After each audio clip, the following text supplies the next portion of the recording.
George, whenever you're ready. Okay, all set, go.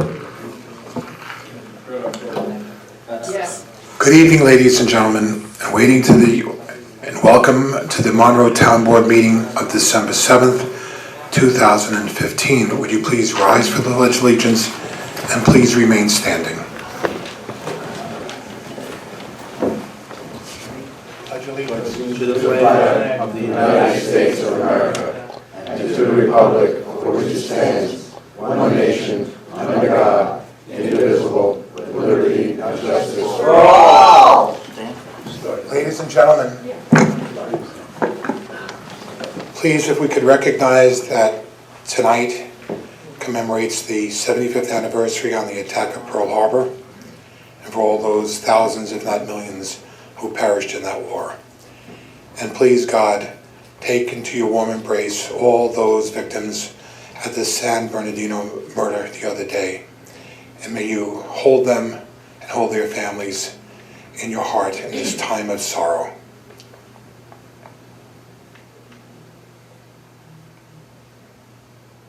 Thank you, ladies and gentlemen.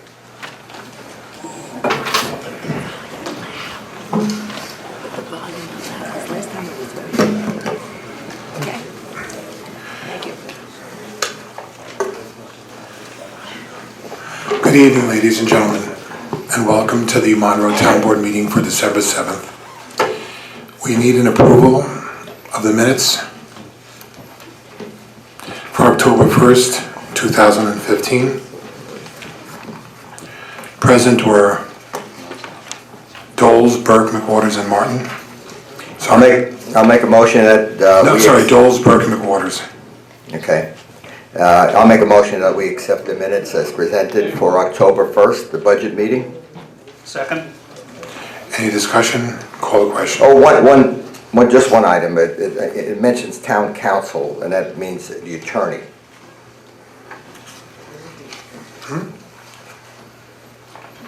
On page 2, it mentions town council, which is our attorney. Other than that minor thing, I move we accept them. Okay. Call the question. Aye. Aye.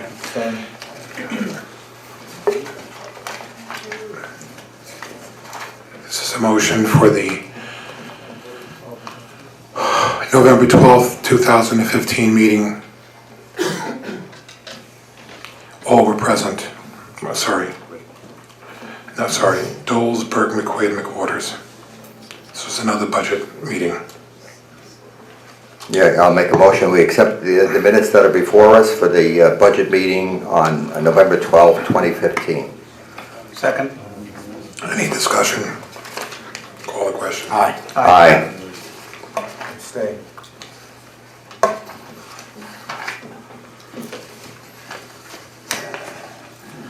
Under upcoming meetings and events, we have tonight is the town board meeting. Tonight is the town board meeting. We will have scheduled tentatively the first workshop for the Chapter 57 zoning code changes. This will extend into January and beyond, but it's something which the public had discussed. I know that Andrew Lawrence, if he's here, had thought that this would be a good opportunity for the public to be able to look at the laws. They're quite dense, and they're going to have a significant impact if and when they're passed. But this will be the first step. And again, we'll see this go into January and into February, and it'll take time. But I guess as time goes on, we'll begin to understand the significance of the changes and probably the significance of how many of the laws that were passed years ago are still current today. We have the Conservation Commission that meets on the 16th. We have another town board meeting on the 21st and a ZBA meeting on the 22nd. Yeah, Mr. Chairman, I hope you don't mind me interrupting at this point, but our town clerk had suggested that instead of having our town board meeting on the 21st, which a lot of people might have a lot of things that they got to get done that week, we could move it to the 28th, and it would be a little easier for most people. I'd like to make that a motion that we move the town board meeting from December 21st to December 28th. Do I have a second? I'll second that. Anybody have any comments on that? I don't think that's a good idea myself, but I think the 21st is better, actually. And- That's up to you guys. I mean, that's just not what I would think would be right. Well, is there some reason for the 21st? Well, Anything urgent we have to get done, or? I think you're just putting more time between meetings when you don't have to. Also, everyone probably in the audience knows, even though they disagree with me, there's sometime towards the end of the month that I will be trying to bring Chapter 57 zoning to a vote. I don't think that I have the support on it right now, although you never know if the public pushes for it, if things are addressed that were brought up at the public comment, public hearing. I think there's certain issues that were very well addressed and had to be looked into and changed. I think that maybe then the public might actually support it. And I was thinking, because of the time frames of the public, closing of the public written comment on the 14th, that we would probably be, and also the county's timetable, that we would probably be looking maybe to have a special meeting towards the end of the month to at least bring that to some kind of closure. And if it's voted down, then at least the future boards that come in will have something that's been looked at by the county, by the town board, by the public, and then they can make whatever changes, if they want to do a new, whole redo of the everything and not just the zoning thing, they can do that, or they can just tidy up the zoning the way they like and move on with that. But at least we'll bring it to a head. I did promise a lot of people in the community I'd bring it to a closure of some kind at the end of the year. I would like the opportunity, this Wednesday at 6 p.m. there's going to be a workshop right here for 2.5 hours. And on Saturday and Sunday, they've been noticed, I believe, Mary Ellen, at 10, I think from 10 to 12 at the Senior Center on Saturday and Sunday. There'll be workshops where the planner will go over the suggestions from the public, perhaps from other institutions and governments that made suggestions, and at least discuss some of the proposed changes and some of the amendments to the proposals that have been brought forth by the public, and give the public at least a chance to hear some of the logic behind it, and whether they agree or not, maybe they'll support it more. But I think that this will be something that the public was crying for, some way to look at it. And then in the new year, at least there's a head start for the next board to do what they want with it. That's why I don't want to move it to the 28th. Okay, so that would crowd up that week. So Yeah, that's what I'm thinking for the I public. hear you, and I'm withdrawing my motion. The only, Thank you. Appreciate that. Gentlemen, the only problem, I know, Jerry, you worked hard on this law, but I think it was quite clear that a lot of members of the public were disenchanted with having to vote on this, and we also had heard members from conservation, planning and zoning as well. So I think if we do put it off so we can get more input, I would just like to have one vote instead of several on it. I do like the idea of having workshops. We're gonna have them, so. yeah. I'm sorry? We're gonna have them, Rick. Yeah, we're gonna, but Yeah. I'm just saying to rush in the vote just for a deadline's sake, to me, doesn't make, much sense in what the public has told us. Well, you know what? I appreciate that. I understand where you're coming from. And I do understand that, but I think that, can you let me speak? I do understand that, no, of course. But I do want to just let the public have some workshops, see where the public sway is perhaps, once they see things addressed. And maybe people have a different opinion by the end of the month. If not, we'll see. I mean, we have here a group of maybe 80 people who don't agree, but there's 48,000 people in the town. And I've had several people come up to me, and from all sides of everything, or different groups, different political groups and different environmental groups, and say that they would like to go to the workshops put their input in and see what happens. So it's not just 100 people that make the decisions for the whole town, it's not us either. Like I said originally, I know you don't like to hear it, it's your zoning code, not mine, and not 100 people's. It's for the whole town, and they'll make the decision. And you know what? If the new group comes in, they want to change the whole basis for it and put in the new zoning, that's fine, that's up to them. I won't argue with you, you can do what you want with it. Ladies and gentlemen, Can we move past this? if we did, Okay. was it withdrawn? He withdrew, okay. All right, So we can move on, am I correct? let's move on. Yes, thank you. Okay.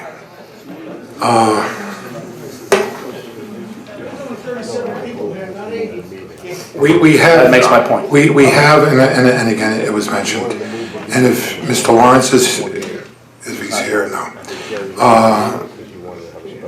The concept of the workshop is indeed, I think most of us realize that something like this is going to take a lot of work, and there's no reason to not do it now, so we listened, and over Monday night, or the other night, I listened to the public, I listened to different groups, and you have a big population that's saying give it some time. But in giving it time, get the work done. So we have our first workshop here on December 9th at 6 p.m., 6 to 8:30. Regarding additional issues on upcoming meeting dates and general announcements, there's one, and I thank the Highway Superintendent for being here, has to deal with Cromwell Road. And this was some work that was done last week, and it became a point of controversy, probably more because of what it looked like than the reasons behind it. But regardless, I'm not a highway superintendent. This board does not have the authority to do what needs to be done on the highways, and Mr. Rizzo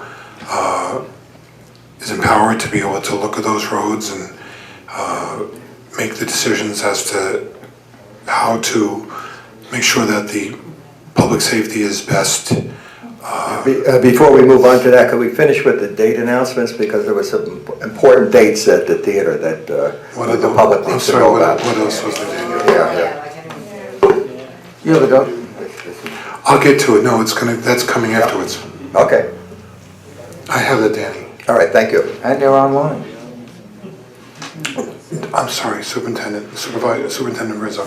Yes. It has to do with Cromwell Road. If you can explain what happened. Cromwell. What did I say? Either I explain or take questions. I can explain. Approximately a month and a half ago, several drivers from Monroe called me up, and they said they had a real problem braking to pick up the students. So if anybody ever seen what a school bus accident looks like, and how many people are involved, and how many children get hurt or killed, okay? And I got a letter from a resident and also a bus driver saying you better do something with the road before someone gets killed. Okay, there was minor accidents on other roads in other towns, and I witnessed one myself with a school bus where it slid off a road, and I had to bring one of my trucks to hold the bus from sliding into someone's backyard. We exited all the children, everybody was safe. The point is that the road right now is rough. We had it swept, we went over with our snow plows to cut down high spots, but we have school buses that travel, emergency units, fire trucks. If an emergency unit was come to your house for a situation, would you want them sliding off the road? The decision to do this was difficult on my part, but public safety is number one. Some people may be a little annoyed of it. I live on the road. I drive the road. I have a brand new car that I drove on the road.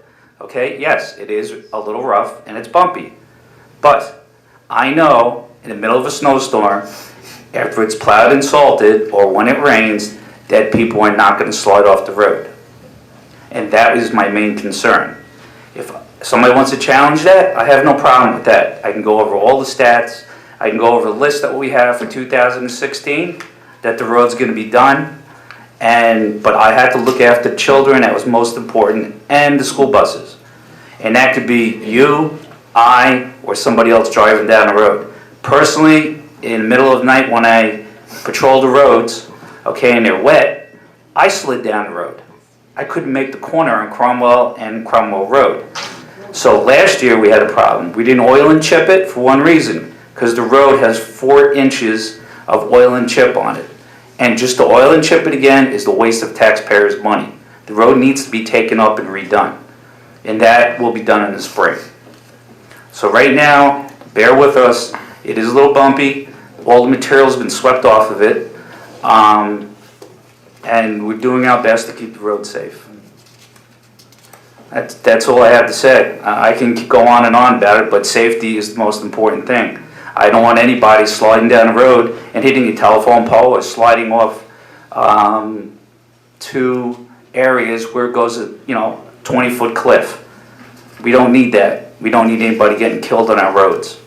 That road is very dangerous, okay, without doing anything. And we had to do something now before the snowstorm comes. And like I said, I live on the road too, so I'm subject to it. I didn't do it in spite of anything. It was a decision that was well thought through. People may not like it, but I had no choice. The school district, even sent me a letter that the dispatchers were calling in that we can't stop the bus when it rains. So we had to do something now to correct the problem. It's only temporary. It's only for the winter. By next spring, it'll be redone. Could you explain what you did do to the road? Yes, what we do is ground up. We did a surface grind on it to break the sheen down and pick up all the loose material that was on there.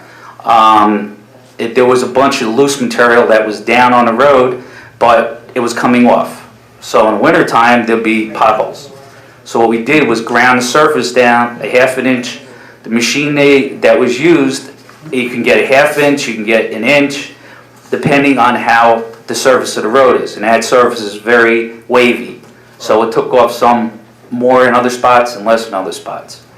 And again, it's a traction problem. So, it would really had no choice. And even our snowplow drivers, they could come around the corner, slide off the road. Dial a bus. I couldn't live with a thought of that. So that is my comments. If anybody would like to question them, feel free. Tony, was there any thought to, I think the term is called heat scarifying the road? Scarifying the road, that's basically what we did with a different machine. There was nobody available at this shorter notice to do this. If you heat scarify the road, it's great, but you're still heating the road and scarifying it, and chunks of it could come out. So this was the least expensive and the quick fix or quick way to resolve a hazard.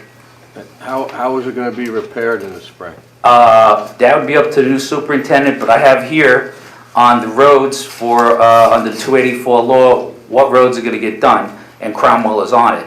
Probably they would grind off the middle of the road, and you could put 2 inches of top, depending how far they grind down. If they need to go down full depth, then they would put 3 inches of binder and 2 inches number 6 top.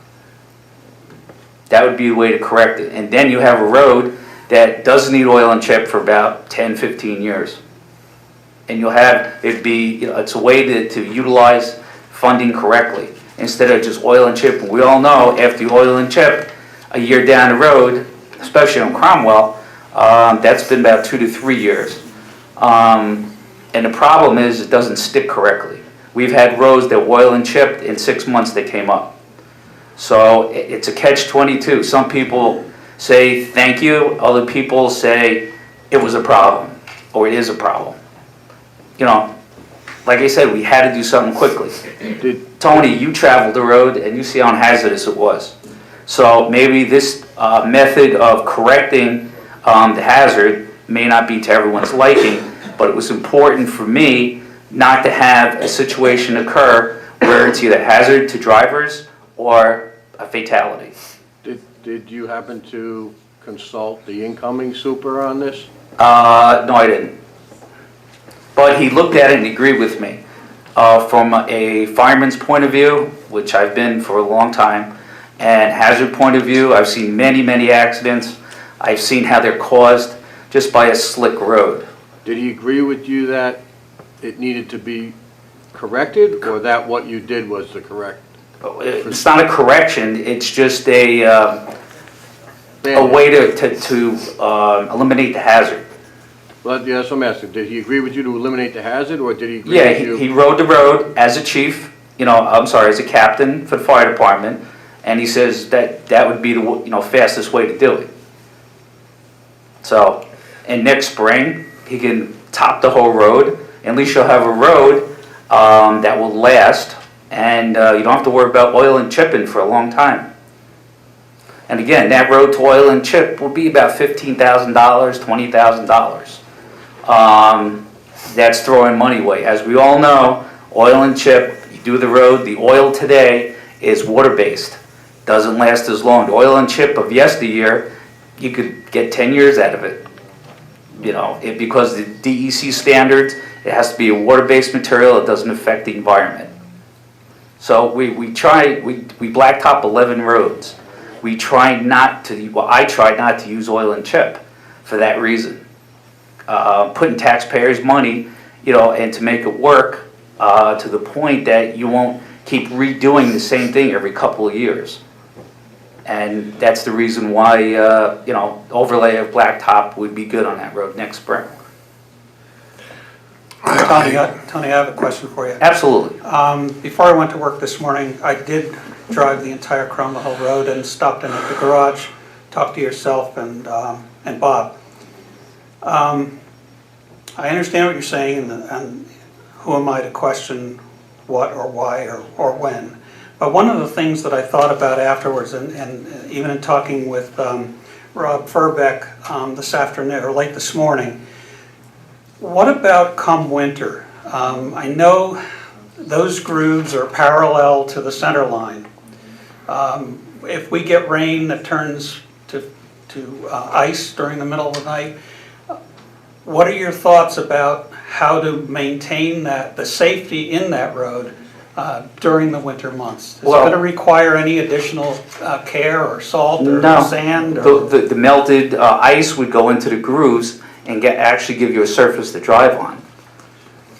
See, I don't know how anyone else, as a superintendent is going to handle it, but we patrol the roads. I patrol the roads every time there's any little snowfall, ice, whatever. And if I slide down the road, it's time to come out and sand and salt it. I'm just assuming that those grooves, some are deeper than others, could fill up with water and create an icing situation. Okay, a smooth road will ice up faster, and you'd have to put salt on it anyway, but you'd still have a hazard when it's wet. Okay, so number one, the superintendent will do the drive, and you'll make appropriate, or he'll make appropriate adjustments to it. It's already been discussed, schedule. so. Okay. I spoke with Mr. Furbeck last night and another couple of residents on Friday and over the weekend. And I also spoke with the DPW head, Brian Smith, today, as well as the gentleman from the village of Harriman that was, I guess, picking up some of the debris. Part of it is, it's like anything else, it's the timing, because I have the comments from Mr. Shearney, and the only part that he does, he agrees with you, and I'll read this. I did talk with Charlie Jones from Reclamation. First and foremost, he basically did what he was told to do, and doesn't think that he could have taken less depth. Right, less depth. Second, he could try and mill more out, but really can't promise any better results. Unfortunately, you're back to my planned springtime is the best bet. Tony needs to put out rough road signs and hang them out there. Right there. He should have, in his opinion, done only extremely slippery areas.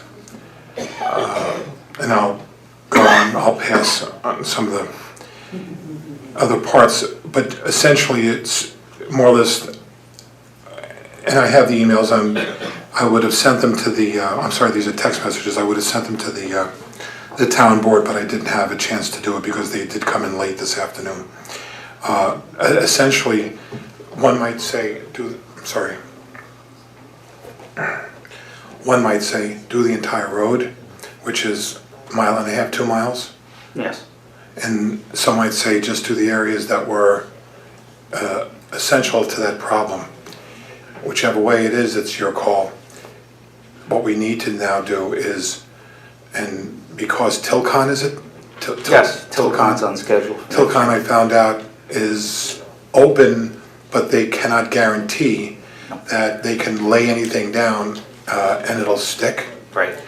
Plus, the depth probably has to be milled down more. Yes, sir. So when they put the repaving down, it's not lower or higher than the entranceway to the. That's correct.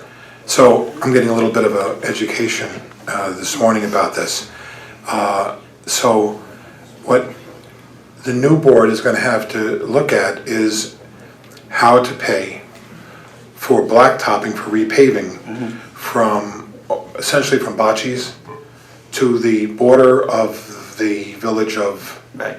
Monroe. It is something which, as I spoke with Mr. Sherney about, he says, well, that'll take my whole budget.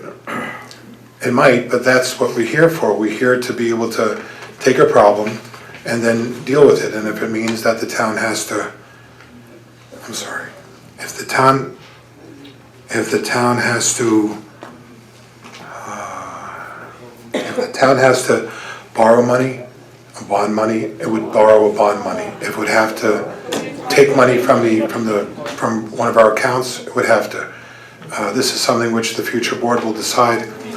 Sorry? So it's just an expense that wouldn't have been projected into 2016, am I correct? It was discussed, but, because of the hazard, we had no choice. Okay, but we didn't budget it, so No. it'll have to be budgeted somehow in 2016. Right. Okay. We have monies, I believe, what's the balance coming in from the chip? 85. No, that's reimbursing what expenses. Right. Is this a $300,000 project, a $400,000 project? How much? About 200. Probably 200. And that's $200,000 to repave the road. Right. If the project is $200,000, that would basically use all of the permanent road improvements in the budget for next year, plus a little bit from what was of the $85,000 in the CHIPS budget. Permanent road improvements is budgeted around $175,000. Yeah, but the thing is that So once that's- you repave that road, it's good for what? It's good for 15 years. All it means is that permanent road improvements in 2016 would be primarily that 2 miles of road and not a whole lot of other permanent road improvements on the current budget. Unless you wanted to borrow or take from fund balance. Am I correct? yes. Correct.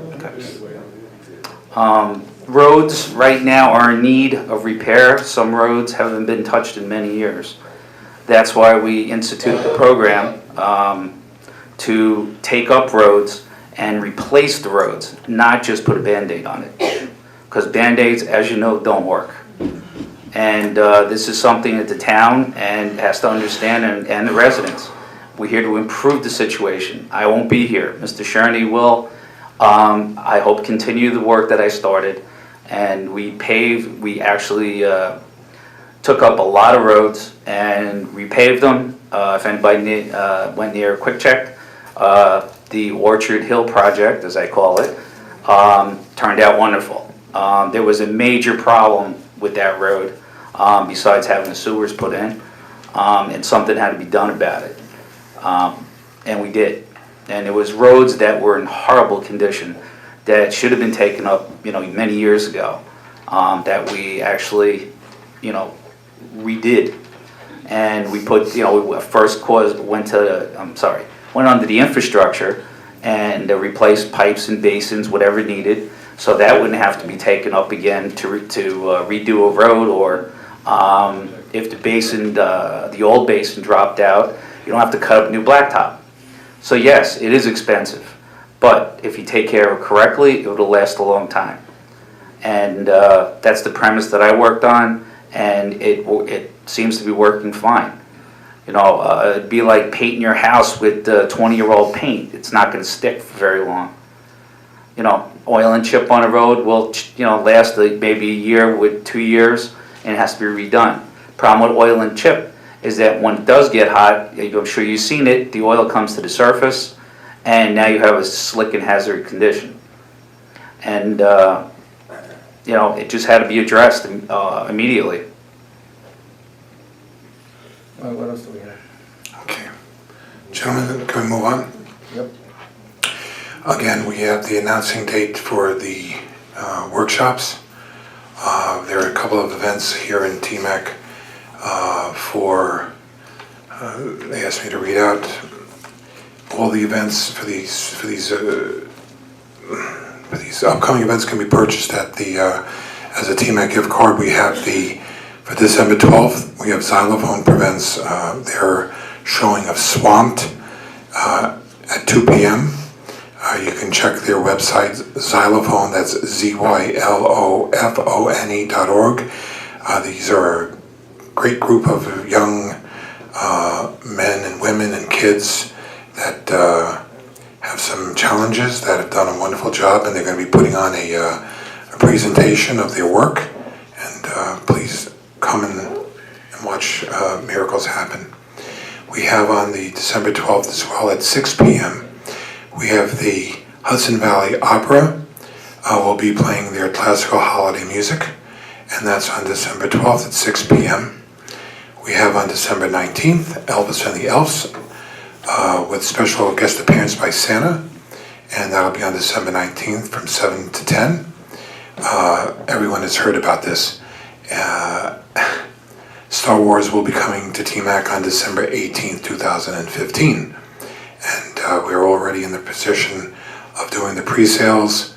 This should be one of the big epic moments of movie history, and obviously the prices that we have for the residents are going to remain in effect throughout the showing, and that's a good thing. My understanding is that we've broken the 20,000 ticket barrier, which is a nice thing. We also have for the special matinee events, and we'll be adding more as we go on December 14th and on December 23rd. I believe It's a Wonderful Life will be there. Tickets are $5, children are free. And I believe the other one is Polar Express. And again, the tickets are $5 for parents, and the tickets are free for children. So we'll be adding throughout the holidays more of these matinee events for the families. Again, for those who have been to the theater, you have the third floor that you can enjoy the downstairs, which is comfortable for hot chocolate or coffee or just to hang out and get warm. But it's a nice opportunity. We have A little late breaking news. Star Wars, it starts on the 18th. However, there's going to be a show at 7 p.m. on Thursday, the 17th, and it'll be in 2 studios. So that'll be before it opens, it's going to open here on the 17th. So if you want to be the first one to see it, that's your opportunity. Get your tickets and come and see it. Nice. Thank you, Holly. we need a resolution to pay the bills. I'll make the motion. Second. Call the question. Aye. Aye. We need a motion, and gentlemen, you don't have this on your sheet. Dr. Martin asked me to do it. It's a motion for a water bill re-levy. Peter, if you can, I'll be right back. Yeah, these are the unpaid, the water bills that are unpaid as of the beginning of November. The bills were sent out in October. They had a return date for payment. Those bills that have not been paid are re-levied on the 2015 tax bill.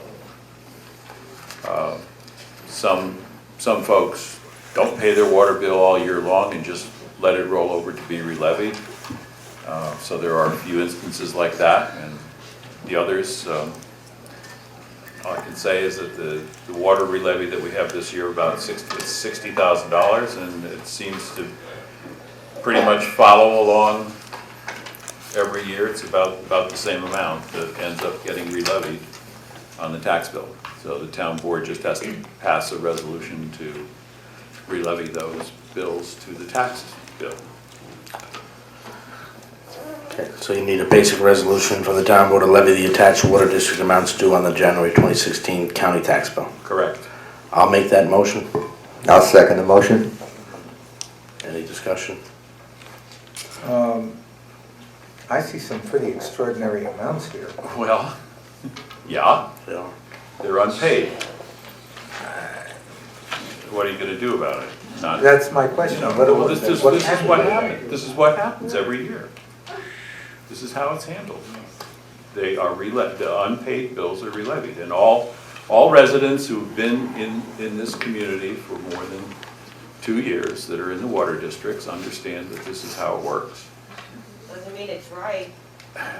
Yeah, but, If it's, I mean, I'm seeing, it's over 62,000, I'm seeing a Yeah. few bills here, well over $1,000. yes, that is 15,000, correct. 4,000. That is correct. We keep their water on at The $4,000? the bills you're mentioning right now are in Water District 13, and that's in Vintage Vista, and that area is serviced by the Village of KJ, and the agreement that the town board signed with the Village of KJ is that the town passes the water re-levies on to the county, and that is the only function that this town board has, that the town has, with this particular water district. So those that you're seeing at the bottom are that. So, I mean, they just continue to get away with not paying? Well, they eventually, they pay it on the county tax bill, and then we collect the money, and then the water districts get their revenue. You don't collect the money. But how did some of these bills get over $1,000? And the ones that are, well, some of them, if you got a $400 water bill and you decide not to pay it for 4 quarters, you're gonna have a $1,600 bill that gets rolled over onto the taxes. Peter? And some people have done that, and there's nothing illegal about it. I mean, they pay it, but Peter, just so I can interrupt here, it is rolled over onto the 2016 tax bill. Right, The end of January, I make the town whole, so anything that is outstanding to the town of Monroe is paid. So if John Smith's tax bill, water, he still comes January 31st, has not paid his tax bill with his water re-levy on it. The town's got their money, now it's up to the county to go after Mr. Smith for that well, money. they So- pay, yeah, if No, it's well, not paid on the tax it's made bill. whole to the town, Right. but after January 31st, we have our money. All right. And if the money has not been paid on that water bill, that's passed on to the county to get that. And that goes along with the tax bill if it's not paid. The money isn't really town money as such, it's really it's revenue that's due to the water districts. right, that's what I'm. So that's all. Yeah, but then we get it. Okay. And so it's recorded in the accounting system in 2015 as water re-levies, and when those taxes are collected, the re-levies by district are deposited in the district cash, and that's exactly where it goes. Who makes the town whole? County. Are there penalties? Some of these are penalties, and some of these are just bills, or bills that weren't paid. I mean, this happens every year. This is nothing excitingly new here. It's just, this is the way it works. The county gets made whole, so everybody understands that if these bills are not paid, they go up for tax sale. So then when the property is sold, the county gets their money. So in the long run, in the end of it all, comes January 31st, the town gets their money. I write the check out to the town, $9 million, here you go. And then Peter dispersed it to the water district accounts. If there's water re-levies owed to Water District 13, that amount he will put back to Water District A 13. check to, Okay, so that's basically how it works. Then comes the county's cutoff time, that if the tax bill hasn't been paid to them, and they give you time, they give you payment plans you can make. If it reaches the point where the county says, okay, it's long enough, then it goes up for tax sale, and then the county gets their money once that property is sold. So basically, we get the money a lot quicker than if it was to stay with the county and not get paid for a while, because that can go on for 2 years or so. Well, thank you for that, that was important. yep. It's important to understand the process. Right. There's a motion on the floor for this resolution. Do we want to have more discussion or No. call the question? Call the question. Call the question. Aye. Aye. All right. Yes. Okay. Budget amendments that I gave you. Yeah, hold on 1 second. All right, we have some, Rick has a copy right here. I have one here. You got yours? I have. There's some budgetary transfers and amendments. We did the water thing just now, so we'll go right to increase the budget. Appropriate $75,000 from the B fund balance to increase the budget for B000-1420-4500-00. This will fund the attorney fees for annexation. Yeah, I'll So we second need- that. Yeah, I'll make the motion. Okay, and I'll second it. Okay, discussion? I'm sick. Well, 75K, but we gotta pay it. we already, this is based on invoices that we already have. Already, yes. Okay. And Call the gentlemen, question? wait before you. Aye. Sorry. Wait, More discussion here, sorry. just remember there's two parts of this, and Peter, correct me, actually council can correct me. There's two parts of this. One is the ongoing action against Curious Joel, or the petitioners for the 507 that we voted down, and then the other one is the 164. So there's really two parts. There's three lawsuits. There's two on the 164 and one on the 507. Right. So we will try to remember if there's any, this is all B fund disbursements, am I correct, Peter? Yes, that's correct. For those who aren't aware, the town of Monroe, we look at the town of Monroe, some of us as being the entire town, which includes Curious Joel, Harriman, and the village of Monroe. People tend to look at the town of Monroe in its entirety, that we have jurisdiction over the entire town, including those villages. The part that we have the jurisdiction over is directly the unincorporated part of the town. Some of it is over on the other side of 17. With the exception of some of the property that we own in the villages, most of the property that you see is property which is over by Round Lake and outward in that area. It's not that easy to describe sometimes because, like most communities, it's cut up in a very irregular basis. But the part that is being paid for with the taxpayers' dollars isn't coming from what's called the A Fund, which would be the villages of Curious Joel, Harriman, and Monroe. It would be the unincorporated part, which is the B Fund, which is the part outside of those villages.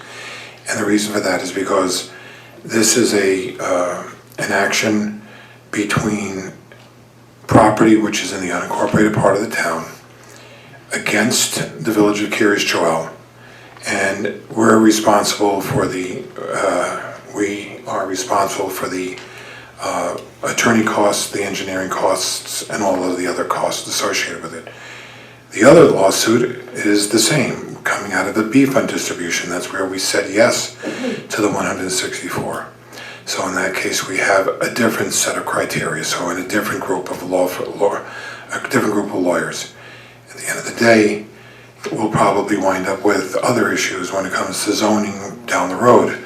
But for right now, these are fees that either have to be paid or will be due very soon because the cost of litigation is so high. But I wanted the the public to understand where the money's coming from, that it's not from the villages. Like I mentioned, it's coming out of the B fund. And the B fund, and Peter can probably do this better than anybody on this board.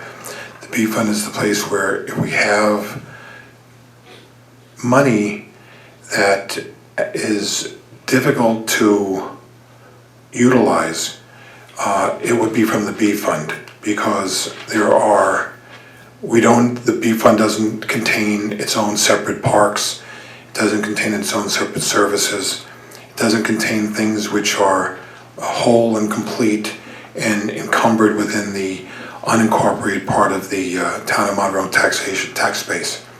So who's it affecting? It's affecting not the village residents of Harriman, Monroe, and KJ. It's affecting the residents in the unincorporated part of the town. Peter, am I saying this correctly? That is correct. Okay, gentlemen. All right, Yep. so we gotta vote on it? Thank you, Brian. All right, Call question. call the question. Aye.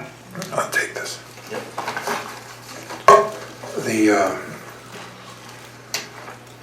We have another budget, another one. Got 3 more. We have 3 more. This is an appropriation for $25,000 from the A fund balance to increase the budget for A000-1620-2000-00 shared service equipment. This will allow for the purchase of furniture and other items for AIDS Heim for the offices. We need a motion for that. I'll make the motion. Yeah, I'll second it. Discussion. For discussion, Peter? I know you've been deeply involved in this, you got a comment on that? Right, well, of the 10 folks, the 10 people that are moving from the lower level of the senior center to Etz Heim are working on folding tables. They do not have desks. The town board has not had new furniture for years. The furniture that's left in the old town hall is full of mold. So the choice is that we move you move the town employees into Etz Heim and move the folding tables, or you get some furniture for them. How about paving the roads? Paving the roads, by the way, is in the DB fund, and the DB fund is in the unincorporated town, and the unincorporated town is not the A fund. The A fund is the town-wide fund. You can't use money from the A fund to pave roads. I have a question.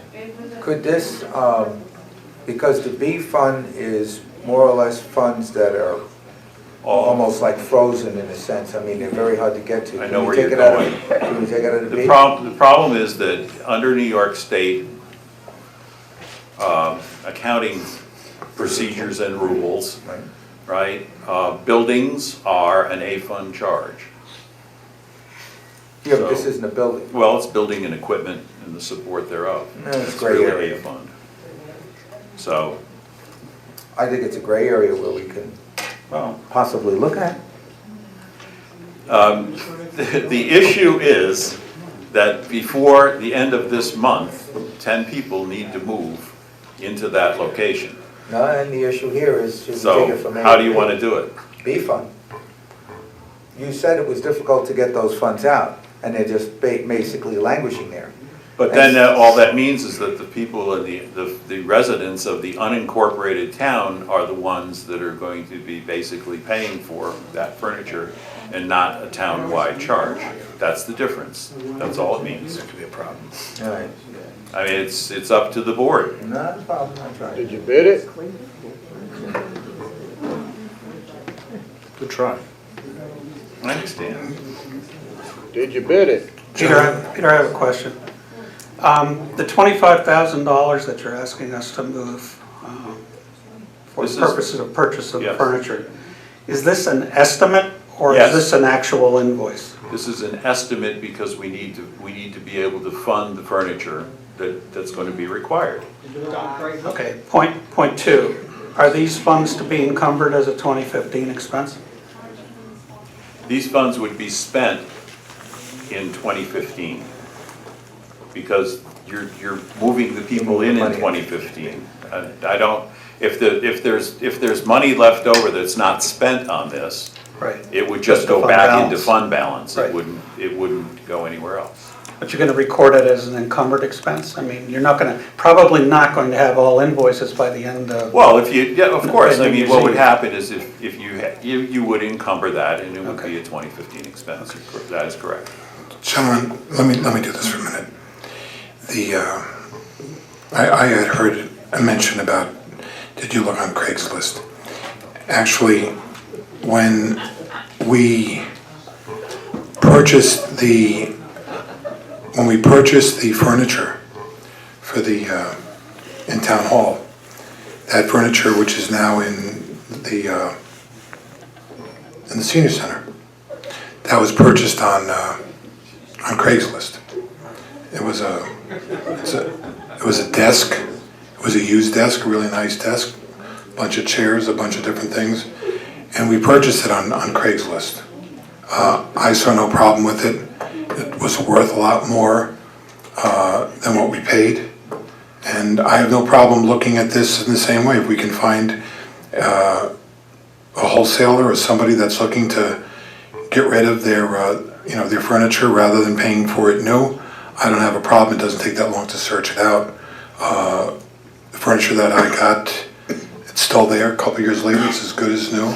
And Yeah, okay, the point But the thing is, the funding- point is, without an I understand. appropriation of funds. I understand. Wherever the furniture is coming understand. from doesn't matter because you won't have the money to I buy it. understand, but we don't have to spend all the money. No, I'm not saying that, but if you don't make an appropriation, Peter, I understand the Right, point. there is- Peter, I really do understand the point. I was just mentioning that we did use, Peter, and I was mentioning that we did use Craigslist in the past. fine. And some town board member can be in charge of selecting what's gonna be purchased and where. Peter, I'm not gonna be in charge of purchasing what's gonna be purchased and where, but you know what I will do?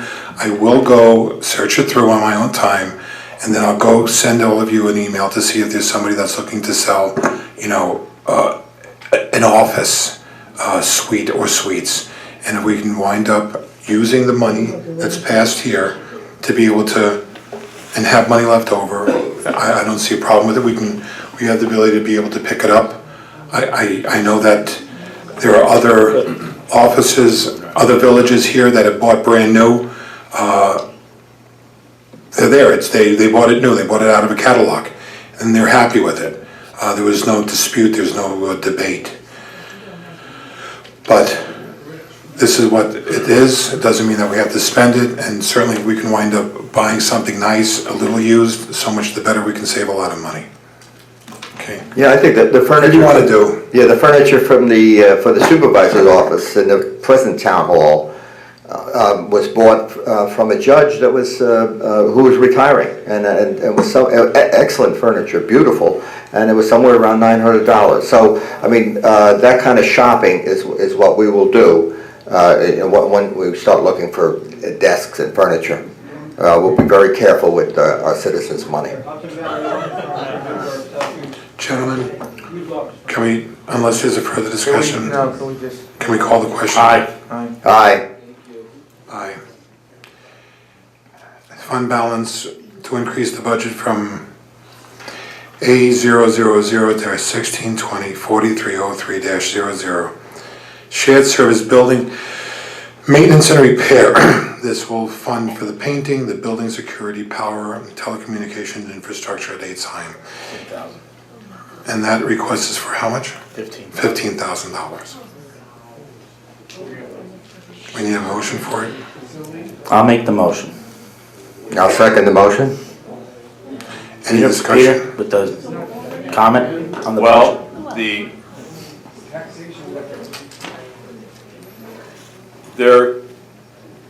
there is no communication cabling existing in the space. So you can move the employees in and they won't be able to use their computers, or you could set up a Wi-Fi, but then some of the programs that we have don't work well on on Wi-Fi. They need a direct connection to the server. So we've got servers that have to move.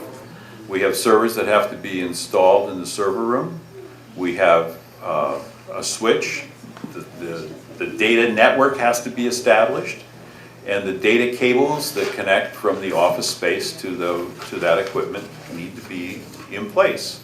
Just like the power needs to be reviewed and to make certain that there are sufficient circuits so that the equipment will run and not blow circuit breakers or be subject to faults. One question. Is this going to take care of the needs so we can get on with our business? I mean, Yes. the board had signed a 2-year contract, I believe? Well, you've got a, I don't. 2-year contract, correct? Okay.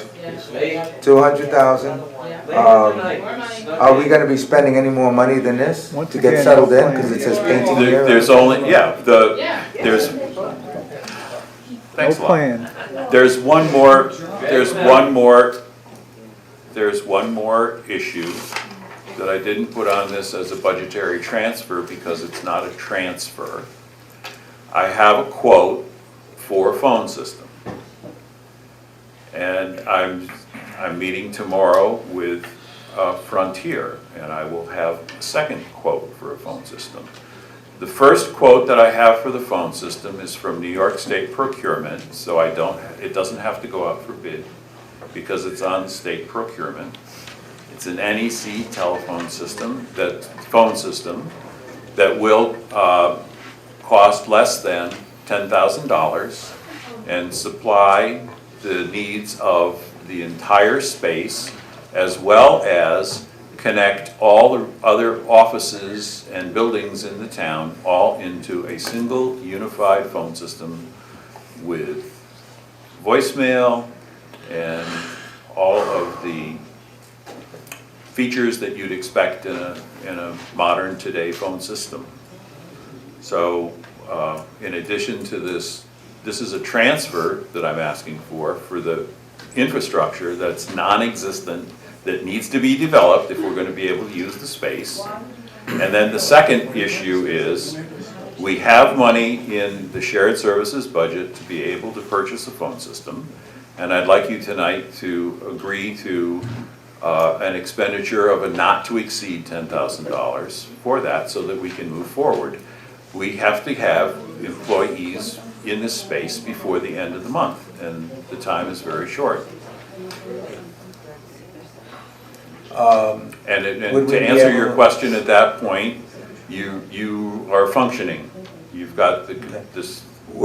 Now, the court system is going to be staying where it is temporarily here? At least my understanding, it can't, to move the court into I that just said building. they're just going to stay where they are. They'll stay in John D. Are they going to get the same system, or? They'll be able, the court has issues about security and how you can tie the court into They an have to have existing system. encrypted They have lines. to have their own basic system.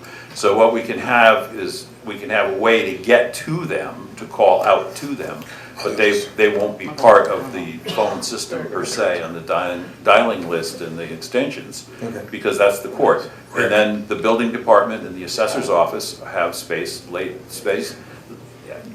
space for them is accounted for in the Etzheim, and in January, they would be moved over, and there would not be additional expenses for the phone system because it's going to be taken care of. It'll already be there to accommodate them. Okay. Rick, Yes. regarding the court has JCAP money, that's grant money that is accumulated, and it's one of these kind of use it or lose it kind of things. A couple of years ago, we had a meeting with Judge Milligram, and forgive me if I leave anyone out, the court clerk, a couple of other people, including Mark Edsel. I think Danny was there, and the JCAP money, and then don't hold me to this, I believe it's at around $45,000. Peter? It's much less than that. Oh, I'll tell you how much. Whatever, let's keep going. It's less today. Okay. No, wait, I'm listening to what Peter says. I just said, it's much less than that. Some of it's been spent. Okay, some of it was spent. The money for the JCAP will be applied if the board chooses to move them downstairs. It's a fairly easy move because those are non-load bearing walls. If you remember, D'Angelo's Hall was originally just one big open space. A couple years ago, we put up some walls to be able to alleviate some of the crowding in Town Hall. Part of the problem with the court was the fact that it's handicapped accessible, everything was inconsistent with any kind of ADA compliance. Right. So if we literally just take down, I hate to use this, make it so simple, we knock down the walls and we open the space and we make sure that we have the requisite type of rooms for A, the prisoner, and 2, for the clerk, and 3, for the judge. We then wind up with a fairly open court on the first floor. We have monies that are applied to it, and it may be the best way, but it's something which we'll look at. Right now, we have the court upstairs. But if we move it downstairs, it's not a big move, because most of the wire that's up there just has to be... And the JCAP, your JCAP funds right now, you have about almost $29,000. Okay, I wasn't that far off. Okay, because there were some other things that we It can't started out at discuss. 40, but some of it But was... that kind of money is, that JCAP funding is applicable for being able to take the court from the upstairs to the downstairs. Because we're not looking to build necessarily rooms, we're looking to just take No, I down understand the all of walls. that. I was just bringing that up as far as also the phone system, basically. But I get what you're saying, and They basically have to stay in their own phone I system. understand that. Thank you. I have a comment. I understand the phone system and everything like that, but maybe you could look into leasing. We did. And because as we did in the highway department, we have refurbished radios that originally was $1,100 and change a month. Now that brought it down to $775 a month. And they guarantee them for the whole duration of the lease.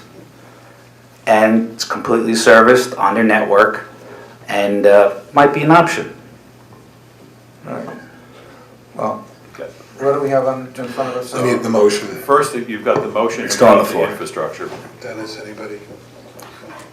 Call the question, gentlemen. Aye. Aye. Aye. It's 5 ayes. We have the final one, I believe, no.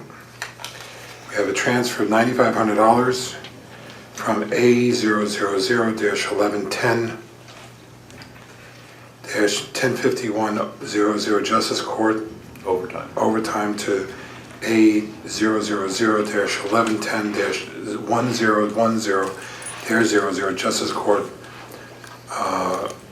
This will pay for overtime that was charged to straight time. Peter, can you explain that one? The overtime was, the overtime line, the 1051 line is for overtime, and it wasn't used. Overtime wasn't charged to the line, it was charged just to the salary line. So we have a salary line that's running negative right now, it's negative $2,800, and still has basically 2 payrolls and a half to go. So we have to fund that line. But the overtime line has not been used, so the money's in the overtime line. So this is just within the budget, it's just a budgetary transfer so that we don't overspend the line. We need a motion then. I'll make the motion. I'll second the motion. Any further discussion? Call the question. Aye.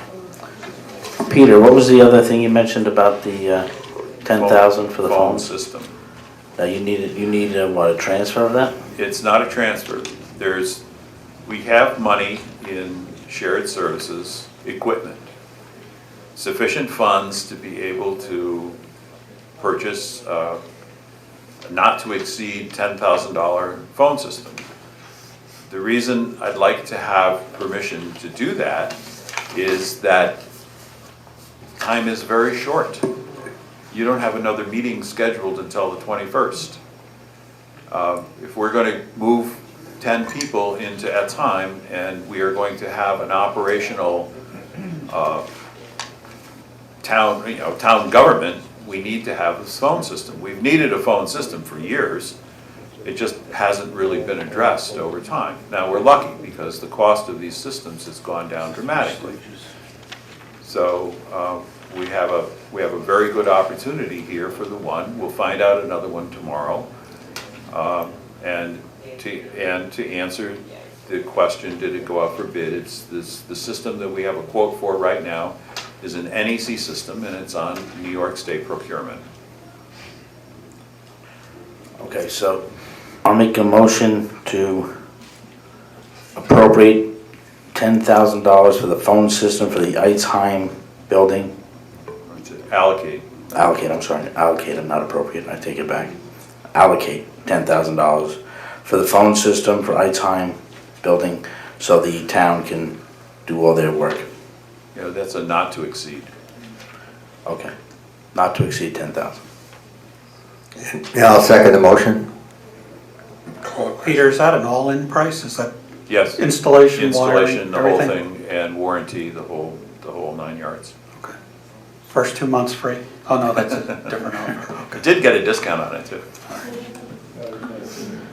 Good. Call the question, gentlemen. Aye. Aye. Thank you. This is I have a, one thing, Holly, you have a budget head? yeah, this is a request from Councilman and Acting Supervisor Jerry McQuaid. It's a transfer of funds. This has to do with the beginning, and I'm assuming a very long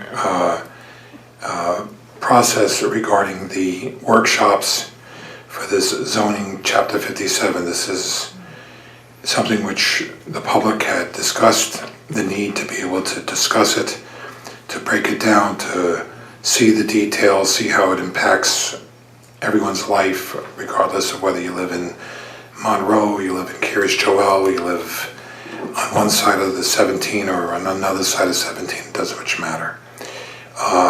It's going to require time, it's going to require expertise, and I think the councilman had brought this up regarding the paying for these workshops, paying for the expertise, breaking it down so that the public understands it, and then getting the public to be able to help redo it. That's in the anticipation that the motion may not pass at the end of the month and that it may continue beyond that point. So this was a motion, and if I'm saying it indelicately to Mr. McQuaid, I apologize. It's a transfer for the attorneys and the planners of $15,000 from the B fund balance, and again, this is B fund, of B000-8035-4500. A B fund codification. This will fund the workshops and then the finalization of 57 zoning code, and Yep. this would, it's not to say that it's going to be spent, but it'll be money that's projected and accounted for in the form of attorney fees, planning fees, and where applicable, the engineering fees. Okay? Without that, we would have workshops without that we would have workshops without the benefit of those people who put together the laws, the planners who help to make sense of the laws and anticipate exactly how the growth will or won't occur. It's the board's decision on this. You think you can work without the workshops and without the help, then you don't do it. But you had made a request for it, so I'm bringing it up. We need a motion for it. I'll make the motion. We need a second for discussion. Yeah, I'll second it. What this will also do, Harley, is this will make any kind of FEIS study and also take all of the transcript and the video and any written comments, gathered together, reviewed every single one of them, including from the county, which also has said that they want to make comments, and has already met with our planner about it. And then wrap it all up into one basket, put it forth, and that way, come the end of the month, whatever vote happens on it, at least the next group that comes in, whether they want to do a whole new zoning code of their own, whether they want to do a new, Peter, what's the word I'm looking for? Because I was, the one you did for 6 months. Jeez, I was- Comprehensive plan. a new comprehensive plan or master plan, whatever the new group wants to do. If they want to do another comprehensive plan, which could take 6 months to a year, this would definitely give them a lot of legal and planning ammunition to get that job done in a little more of a speedy way. And also maybe they'll appreciate some of the ideas when they actually sit down and look at them with some professionals also. Mr. McQuaid, I can appreciate that you want to move this forward. However, we're going to have a new formulation of a board in January. I'd like the new members to be having their input on this before we go any further. I refuse to sink in $15,000 on something that inevitably is going to have to be changed. I do not support this. What don't you like about the code, Rick? The fact that, well, hold on, Thank you for folks, that. no. That's nice. The fact that planning, zoning, board members from there and conservation, the general public, nobody had input into this. I understand you wanted. That's not totally true. Can you let the man speak? Go ahead, Rick. I didn't mean to interrupt. Well, I'm no, sorry. I mean, I'm Audrey sorry. Schwartz said that she didn't have any, and she's been a member of the board for a long time. Mary Bingham, I hate to mention names, excuse me, but there have been some previous board members that have been on there, and that they've expressed that they've been basically marginalized out of this. Instead of putting the $15,000 now and maybe another $15,000 to $20,000 later, I would rather wait for a reformulation of the board, see what direction we want to go to, and just simply wait. I'm just asking for just a little time on it. That's all I'm asking. Well, A good month or so. So if we do that, I think that what I'm trying to say is this. Jerry, I know you're passionate about this, but let's make it all inclusive. The more people we can get on board with this, the more comprehensive the comprehensive plan will be, the more input we have from people. And I think that it would be, you want to get as many people in the town and the villages in on this as possible. And I think that we're trying to rush it through. That's why I am not really supporting this. I'm sorry. I understand your concept with that. The one problem is that I do have to make a correction. At no time was anyone marginalized. In fact, most of what was done was actually done with the previous planning board chairwoman at the table with everything. So that's not true what you said there. Okay. Just so you know. Well, I mean, That's all I'm all saying. right, I will take that correction, but I still say that we have to have a lot of input from the public at large. And they've made their voices heard, so I want to listen to that too. Well, that's what the workshops are for. Yeah, but without the 15K, that's not. I know if you were holding the workshop, it would be fine, but I want to hold workshops right now, and that will be fine too. Your own I supervisor get it. doesn't want it. Politics. Oh, shut up. The supervisor doesn't want it. Sir, Peter, I have a question. Yes, Dennis. In the B fund, Department 8035, 4500-00. Right, codification. What have we spent year to date versus a budget? You appropriated $5,000 several weeks ago for the purpose of the, Same issue. you said for tree code for Yeah. chapter 57. Yeah, same issue. You appropriated $5,000. There's been one invoice paid to the planner, Right. and there has been, there were 2 invoices, Dennis, that were paid for advertising in the photo news. So there is a balance right now on that line of approximately $2,800. Outstanding, and I think that would be a very Okay. fine start. $2,800 left to be spent. Yes, sir. Now, I'm going to assume that all invoices have been presented on this and we're current. There's nothing outstanding. Now, in the recommendation that we adopt this resolution, Councilman McQuaid has indicated that things like attorney fees, engineering fees, legal fees, planner fees, FEIS, completion transcripts, and videos. I would expect one more bill, at least from the gentleman who was taking the minutes. And other than that, if we were to have 2 or 3 workshops, I don't think there are going to be any attorneys at the workshops. There won't be any engineers. There won't be anybody from legal. And probably the only expense will be the planner. So I think the $2,800 will get us through to the year end. Now, to move $15,000 on December 7th with no plan on how to spend that is a wasted effort, because that $15,000 come December 31st is going to revert right back into fund balance. So let's not even have a discussion about it. Let's move on. Dennis, you said there was a court reporter at that first Yes, session? he took the minutes. I have not seen an invoice for that yet. Right, I'm suggesting that he will be part of the 2,800 that's still outstanding, Okay, and then and maybe a And then couple, any future. some workshop Any future amount would be in there too, for a Right. workshop, right? for the Yeah. planner. Right. But even that, part of that's gonna end up going back to fund balance, so I don't really see the need to have this $15,000 move. So you disagree? I disagree. Okay. That doesn't mean there's no discussion on it. I just think everyone should have a chance to look at this, the workshops, and also, the main course is really gonna be with the FEIS, with gathering all the information and putting it forward as the public hearing. As it was noticed, that's what you have to do with the public hearing.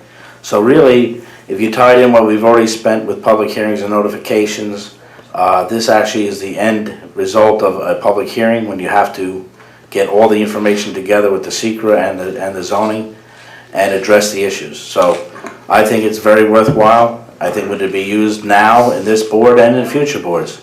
Well, I And think- that was a lot of money that, if you don't tie it together now, you'll have to do the whole thing all over again, and it'll be less effective from a financial point of view. Well, as of December 31st, it's gonna be meaningless anyway, even if you moved $100,000. I'm not asking for 100,000. I know you're not, but Okay, you might as let's well not- be, because it's No, I gonna don't, have the not, same no, impact. that's not true. One of the things, though, that Peter might have to add on to that would be any work that's done in the current fiscal year for the FEIS. Now, if all the letters and all the comments are going to be in by the 14th, much against my better judgment, the next meeting for us to approve Code 57 will be on December 30th. 20. I'm sorry? Well, there's a meeting on the 21st.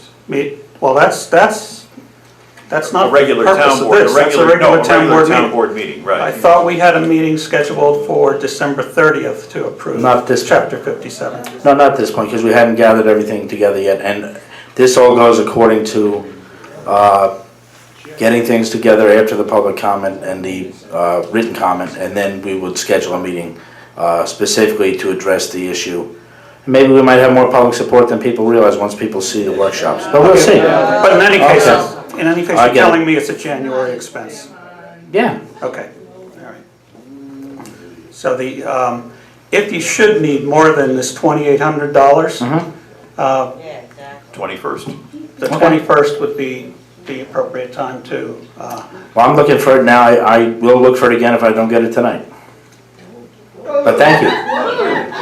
you're not I'm looking for a getting motion now. $15,000. An agreement now. We have the motion on the floor.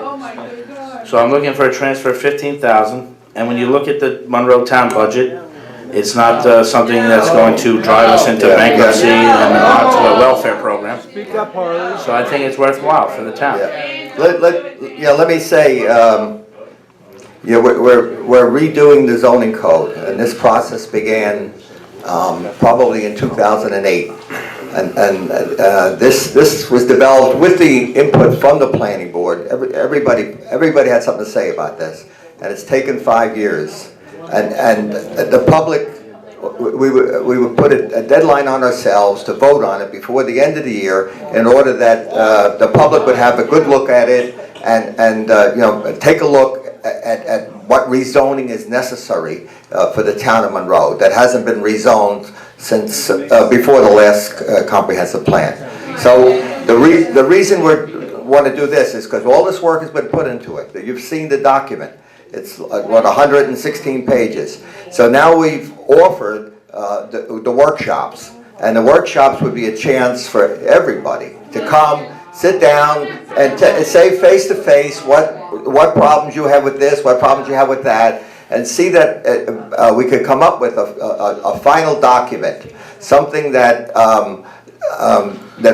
we think we could support. And then that document, if it does not get approved, and its prospects might be poor, but that document be finalized, and that document goes over to the new town board, and they can take a look at it, see what they want to change on it, and they can stretch it out a bit, they got some more time.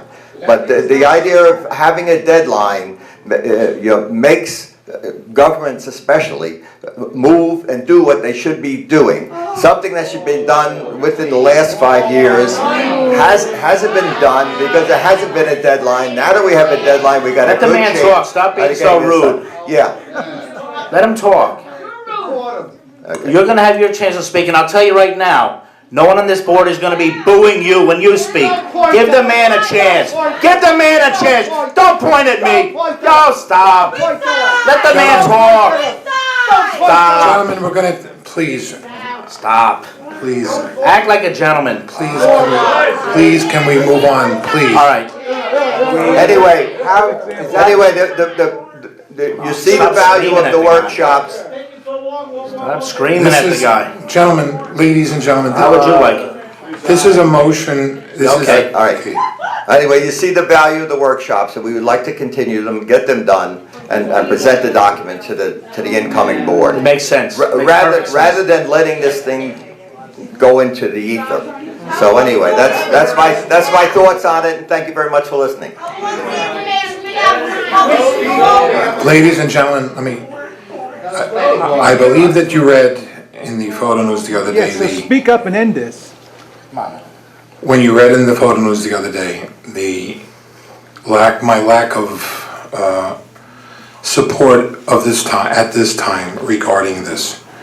I thought that the laws were inadequate, some of the safeguards were not in place, and I truly felt that the town was looking at the future in the right way. I think the element that was lacking there was the amount of public participation. It's something which I looked at and understand that virtually every single part of the town has an interest, whether it's a selfish interest or a altruistic interest, but an interest in seeing that this law and is somehow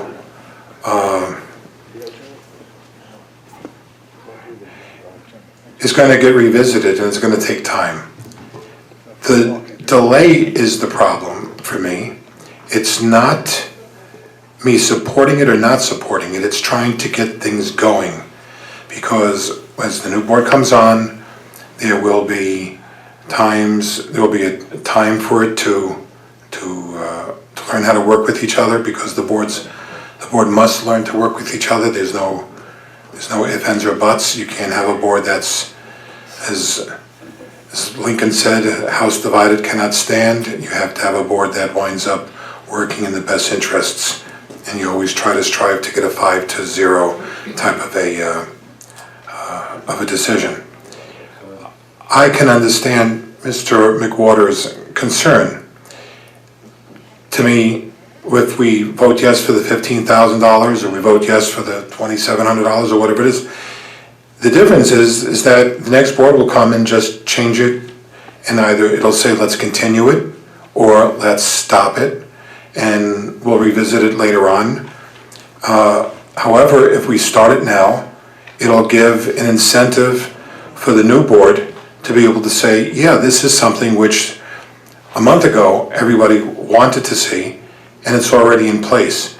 The money's not going to get spent. Oh, here we go. The money's not going to get spent. It's going to be accounted for, and I agree with Mr.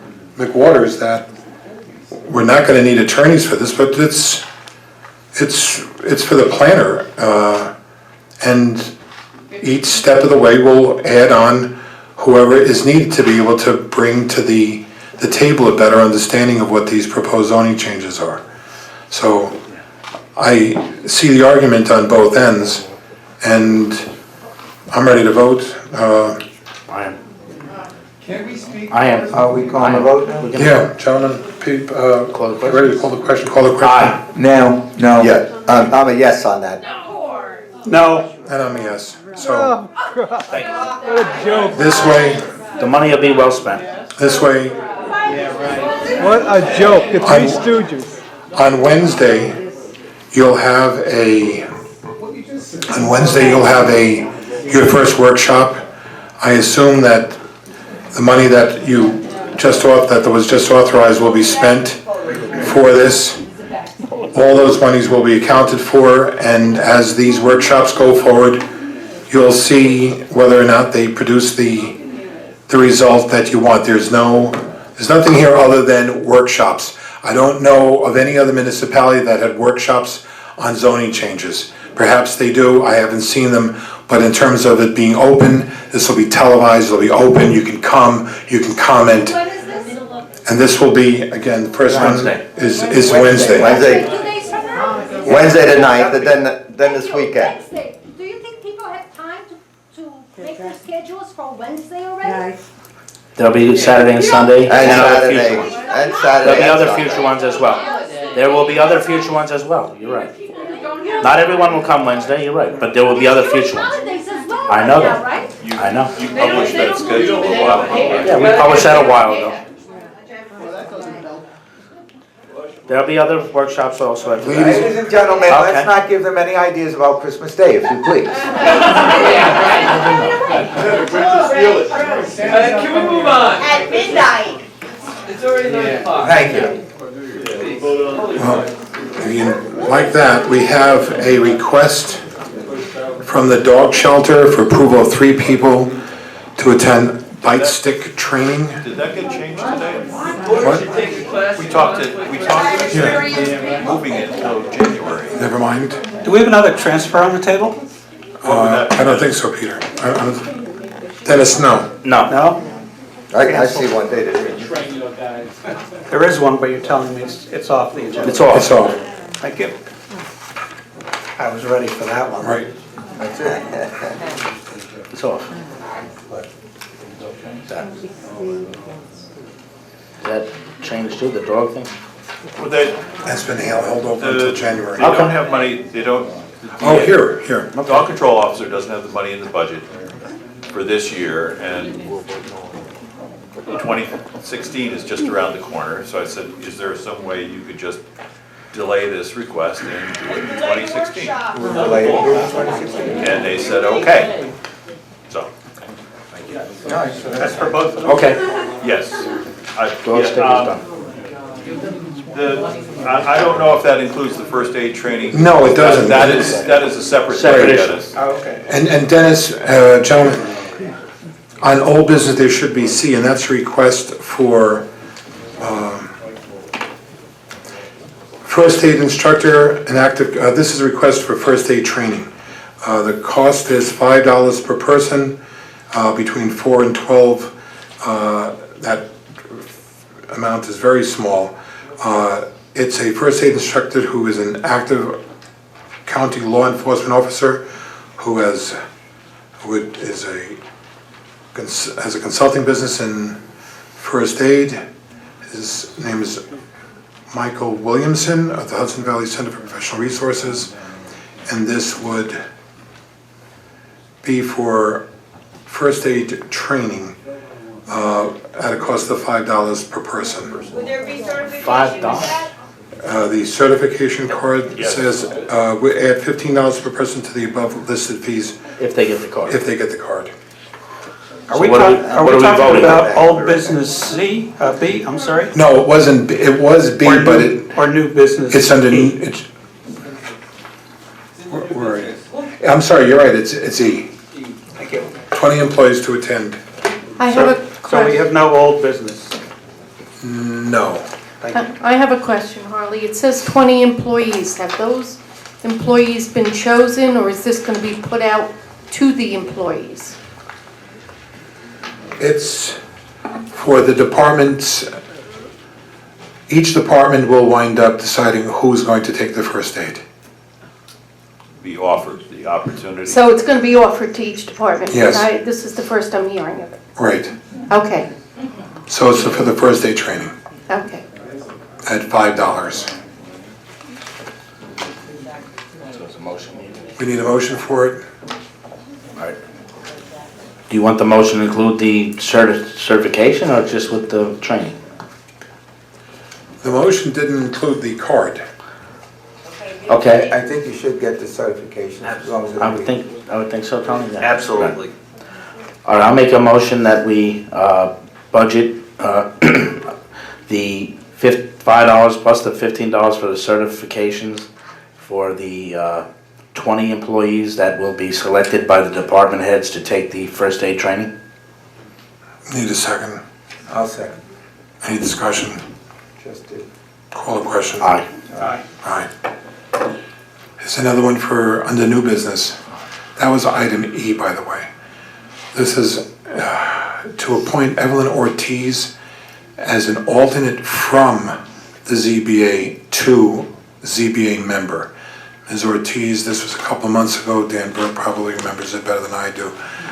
We had a young lady who moved from that position and she moved into the, she is now the assistant building inspector, Susan Salo.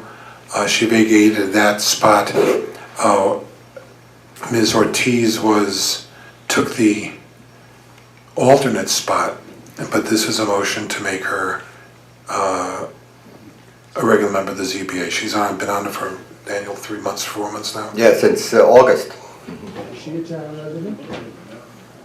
Yeah, I had an email from a town resident who thought this particular individual was a resident of Chester. And I did check the voting registration list for 2014, and there is a person by this same name who lives in Chester. On the 2015, there is a person by this name who lives in Monroe, so we do need to get a clarification on her street address. Okay. Or at least, let's be sure she actually lives And in she the town lives, of Monroe. yeah, she lives in Monroe. I'd like to make a suggestion, if I may. Once again, instead of us, this means that'll take up all of the spots on what, the zoning? This is for zoning, correct? ZBA, For ZBA. So shouldn't we let at least one of the new members pick at least one person's gonna be? So they will in January. Yeah, but There will we're be doing another it, spot in January. There'll be one open. Yeah. so why don't we just wait till One or two. January? Yeah, you can do two. Oh, wow, you Well, the problem is that January. if someone's missing, one of the complaints from the residents and applicants in this town recently was that, and I think that actually candidate-elect McGinn mentioned it when he got elected, that there were some complaints from some residents about the zoning board and planning board. Now, one of the, well, let me just explain. One of the complaints that was given to some of the board members, including myself, was the fact that when there was a death in the family of one of the members, a very bad illness and a death in the family, that when people were missing a meeting because of legitimate hard reasons, unfortunately, that then they couldn't have their cases brought before the ZBA. This lady here has done a decent job by all accounts, and no one's made any complaints against her. And the fact is, if we could put her in, we recently would have to have a fact that if anyone misses, which people sometimes do, then you can have someone on the board there. Now, in January, we would then be looking to obviously fill another spot and maybe another alternate spot. This is not to cut anyone out of the process. This person has done a good job. She stepped up and she's made the meetings, and from what the people who've been before the group say, that she's working hard, and I don't think there's been any complaints about it. No, Jerry, I'm not complaining about the person, please Okay. don't misunderstand. No, I'm not me. saying you were, I'm not saying that. I am not disparaging any No. part of that person's reputation or what they have done. That's not what I'm saying. I'm just saying that in all fairness to the new board members, that at least they get to, there's still gonna be the majority of the board members still there, A, and B, we've also expanded the board from 5 to 7. So, not that board. No. That's the... That's the plan. That's the planning board. I'm talking about the Okay. ZBA. The ZBA. ZBA So is there's 5 still members. 5 on That's there. 5. So. Actually, there's not and since I think that the supervisor did say something about a moratorium, we do have some time. So I think we can wait till January. I don't see a big deal. It's only like that. Let me do a little history. I may have the floor, I can do a little bit of history. It's not always easy to get people to serve on the various boards. I mean, we've tried to point people to the ethics board. And I'll be on it. Yeah, and the very first meeting, people didn't show up, so there's no functioning ethics board. We have, on the zoning board, there's 5 sitting members, and there's 2 alternate positions. Now, meeting after meeting, I've mentioned alternate positions. Maybe somebody would like to step up and serve. And over the several years, nobody came forward. Matter of fact, we had appointed one person, and they didn't come in to take the oath and sign it. So when I heard this woman was eager to do some town service, I spoke with her, and I brought her to the attention of the board, and we added her on as an alternate member. And lo and behold, comes August, they had missed the June meeting and the July meeting were canceled because of a death in the family and a few other things. And then the August meeting, there was they had the full board there, or 4 out of 5, and then 2 left early. So the alternate happened to be there, and so she made sure there was a quorum. So she actually saved that meeting, and that meeting went on to 1 p.m. and they to 1 a.m. excuse me, and they got the business of the town done. So and for her, to move from the alternate to the town board is what we're doing now. To the member of the zoning board. That's what we're doing now. And she did that night, and then she's done it every meeting since then. So that's why it's not. So then Jerry's argument makes no sense, because if she's an alternate, she's not voting right. She's on the board right now, doing what a member of the zoning board should be doing. And so this motion is to recognize that, so that actually this zoning board member actually gets paid. It's somewhere around, I think might be $2,000 a year or something. No, it's not even that high. No, it's the hundreds, right? It's about $700 a year. No, it's less than that. Maybe the chair gets $700. It's $500 a year. It's not a lot of money. But anyway, the lady would then get paid for her work. Okay, in order to get her paid for the half year or the several months that she's done, she has to be voted on as a member of the board. So But you're making the assumption that the new members would say no to her. No, I'm not making any assumption at all. I'm explaining what the history of how she came to be on the board, and what the town is trying to pay her, and she has to be voted onto the board by the town board in order for her to get paid. It's a small amount of money, but it's showing respect for somebody, a citizen that has stood up and is volunteered to do town business. And we appreciate it, and the way to show we appreciate it is to vote her onto the board and pay the couple $100, whatever it is. Right now. Anyway, but that's the history as I follow it. All right. Right now. Yeah. I agree with you. Right now. Dan, can I, Yes, Mary Ellen. because she's an alternate, and Susan Salo, I received her resignation today, it was dated from August, Yeah. but you're making her a member tonight, she wouldn't be paid going back to We August. would make it retroactive to.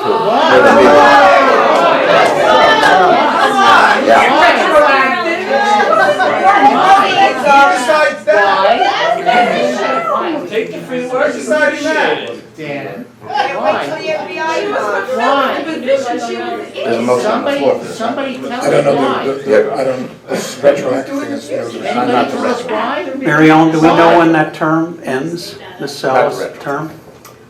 No, I would have to look up that, actually I could do that in a second, because she would be filling the vacancy for Susan Salo. So give me a second, I'll look that up. Thank you. The point may be moot. If that term expires in December 31st. Well, no, we should get paid. Well, in the normal course of events, if everybody was aware of what the requirements were, back in August, or the first meeting we had in September, which actually was September 21st, we would have voted her onto the board at that point. But we had assumed, I personally had assumed, that if somebody was an alternate member, their defined job was to be standing by, so when there's a need for them, that they would be there and on the board as a member. I didn't realize that there was two separate classifications, alternate and member, and you gotta move from alternate to member in order to get the fee. So, anyway. All right. Smoking mirrors. Dan, is there Yes. a motion on the floor? Did you resolve the residence issue? Oh, yes, she lives in Monroe. How do you know that? She lives in Monroe. How do you know? Because she lives in Monroe. Because he knows. Because I just called her on the phone and asked her where she lives, and she gave me her address. It's a Monroe address. What is it? Well, we're not going to give that out. It's not a good idea to give out the address of a employee of the town. You can't do that. To the public. It's not a good idea. Go ahead and Google it. Can't do that. Might as well give an address. For your information, I'm waiting the to hear name from Mary Ellen. and the address do match the voter registration for the year 2015. I looked at his notes, so I think that one's solved. All right. Dan, do you want to make a motion to, oh, sorry. Dennis. No, I'm done. Dennis, Dan, do you want to make a motion to put her on, or was that motion already made? I'm not sure if a motion. Why don't you make a motion to put her Right, on? okay, I'll make a motion that we move Evelyn Ortiz from alternate member status to member of the zoning board, effective with the first meeting that she was required to serve as a member of the board, and I'm pretty sure it was August 25th, I don't think you can do that, Danny. Excuse me? Daniel, I don't think you can do that. Let's just do it from now, Dan. Okay. You can do it from now. Just do it from now. You can't do it from back then. Yeah, don't do that. When does the term end? Susan Salo's term ends 2016, So next year. okay? And So she'll have a one-year appointment, basically. this is when the board redid the planning board, and they went from 5 to 9 and different boards. The way it looks here, which I do want to check with Christine tomorrow, there is no term expiring this year for the ZBA. It would be next year. So, I definitely want to sit with the attorney and, It happens. with Christine and go over this. It does, you're right. Because I usually, in the past, it's always been somebody's term expires and somebody is appointed. So I just want to check with this because when the board did redo the terms, there was certain language that to get everybody on a rolling effect of terms expiring and vacancies being, filled in things, that there's language. I have it for the planning board. And I want to check with the attorney to see if that language is there for the ZBA. So I will look into this tomorrow. I think that means it should be Dan. tabled to the next meeting. Dan, did you make a motion? I made that motion. Do we have a second? I'll second the motion to appoint her now, not retroactive, but now. No, but if Mary Ellen No, is the saying motion, that the motion if was, it's no the good, motion it'll be was no good. retroactive. If we don't have a second for that, then we don't have it. they just said No. you can't do it as You can't do it retroactive, Dan. Wake up, Dan. You can't do it retroactive. You have to do it from this let point me forward, say- or you don't do it at all. Yeah, well, what you're saying, we don't even. As far as I know. We don't have a motion to discuss because nobody seconded my motion. But let me make a point, is that then don't discuss. on August 25th, she sat down, served as a member of the board, and voted Ladies and gentlemen, voted on several please let him issues. speak. Are we going to say that? Ladies and gentlemen, please let Mr. Burke Yeah, speak. please. Hey. Mr. Burke, please Yeah. continue. So are we going to say that her votes are null and void, and that anything that passed the zoning board between then and now is null and void? No, we're not gonna say that. I tell you what, why don't we do this on the 21st, all right? We'll get our lawyer to tell us what the, what's legal, and let's get it done right on the 21st. I don't know. Evelyn Ortiz. I make a motion, is your motion withdrawn? Well, it didn't get a second, so. He withdrew. I make a motion, we appoint Evelyn Ortiz on the ZBA from this point forward to finish up the term through 2016 that Susan Salo held. Okay, now I'll second that motion. Okay. Any more- The main thing is just, she's done a good job. In my opinion, we can't go retroactive and pay her. The fact she was an alternate means her votes did count. She worked hard, she stayed late, she covered people when they left. I had no problem putting her in. You can't do it retroactively. Okay, so that's what we're gonna vote on. Okay, The fine. other aspect is that Mary Ellen had brought up the fact that there are legal aspects to verbiage if we can appoint this person. So I think that we would have to wait on even appointing her for this point, but just based on what the town clerk has said. Susan Salo's term was to expire No, 2016. Rick, just to correct you here, Susan Salo's term does expire in 2016 because she did fill Yeah. a vacancy. What I am looking into is, that is not the term that would be up. I believe there is somebody who is, a term who is due to be filled comes January 1st. We need to research whose it is. I do not believe it's Susan Salo's. Okay. Okay, I do not believe that. Mary Ellen, I do happen to feel, and I know some of the audience doubted it, but I did think that someone was up this year, at the end of the year. I honestly thought that, from what we've done. As always in the past, Right. every year somebody is appointed, Right. but I understand what you're saying. as Christine had said to me, and we had looked at the planning board, because I looked at reorg the other day, just to get a feel for it, and I said, wow, there's nobody here. And Christine said, well, I believe it has to do with the way the cycle was going when we did that change. So, the bottom line is, we need to look at this with the attorney. But it does not affect Susan Salo's vacancy. Very good. Now, the only No other- effect on it. Okay, but the only reason is that we're doing this on literally the last weeks of this year before a new board comes in. It's not as if there's no election and it's gonna be stable for a while. It's not August. If it was August or even June, I would say you have a point, but I would say that we should, gentlemen, at least consider my request to hold off on this until January. That's all I'm asking, is consideration. Well, the lady stepped up in August, so I think if it was a new person that wasn't on there, I'd agree with you 100%. But she's done the job since August. That's because she was an alternate. Right, so show her the respect I think that she's earned and put her on. You want to call the question, or you want to discuss it?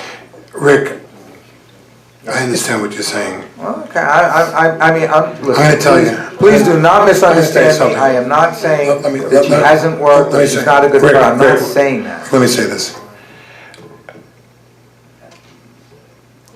I know how much time was spent on this chapter 57. I know how much, I know the implications of this chapter 57. I read it, some of us have read it one page, maybe some of us read all the pages many, many times. After hearing the public, after hearing the need to be able to move forward with the town, I looked and I said, let's do this as a community. Let's do this as a board and all the shareholders, whether we get along now, eventually we'll all learn to get along together. But and I looked and I said, I'll pull my support for this, even though I know how much work went into it by a lot of people. This is a alternate to a permanent. We've done this on a regular routine, we've done this all the time. It's not an unusual thing to do. Before Evelyn Ortiz, I never met the woman. I never knew who she was. I looked at her resume, and that was it. There was nothing there other than a willingness to serve. Said, as she doesn't want to be there, she can say, come January 1, I don't want to be there. Right. You know, so what's the difference? I mean, If she's not gonna be welcome on the board, so if it's a one-year term, let her decide. I'm You know- sure she'll be welcome no matter what, that's not what I'm saying.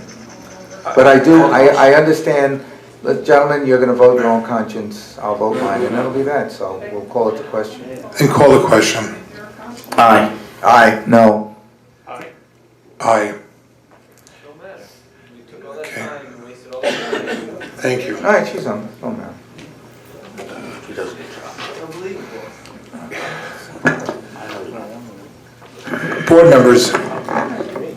Board members, you know what, I'm gonna go off on one thing, and that's, I don't know how much longer I'm gonna last tonight, but I'm gonna tell you this. I'm gonna tell you this. You have concerns by the public. They brought them up last week. The concerns were, it's not the laws that are the problem, it's the zoning board and what they were able to do or not do with some of these buildings, with some of these accessory units, with some of these other kinds of alternative buildings. Dennis had mentioned about a compliance officer. And if you remember in the past, and for many of you here, you don't, and for some of you do, there was Mr. Weeks, there was Charlie Finnerty, there was Al Fusco, and there was Roy Montagna. And they went around and they were the compliance officers, even though Mr. Finnerty was not a licensed, he knew what to look for. And when I look back, I was critical of it, because he should have been a licensed code enforcement officer, that's what the rules say. But they managed to do their job because they knew what they were looking for. And I think all in all, they did a surprisingly good job at trying to, under somewhat challenged circumstances, especially with the growth of, populations expanding or exponentially. And we don't have that. We haven't had that in a couple of years. I remember I used to go out, but again, what are you looking for? I think between all of them, they knew what to look for, and they helped some of the issues not develop. Peter is here, and Peter, more than anyone else, will tell you how he tried very hard, and how Mr. Finnerty tried very hard to get these laws changed. People can do the smoke and mirrors all day long, and it's a question of, the town is in incredibly good financial shape. There's nothing happening. The schools aren't being dissolved. None of this is happening. It's all just nonsense talk. And people can wind up, I'm going to continue to speak. What's your point? You're dragging the meeting out. But- You're committed to doing that. But we need to have our zoning board officers well-educated. And it is not something which we, Puppy training. Enough with the haranguing, let's go. okay, I'll wait. Yeah, this is what you do. You drag it out. We're gonna wait, we're gonna drag it out, then we're gonna brag about doing whatever the hell we want anyway. We've seen it, we watch it on TV. This is rude.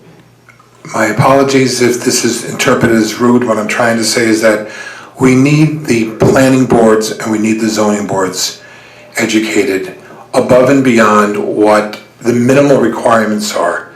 We have the Orange County Planning Association, which gives seminars, and we need more involvement and education with our boards.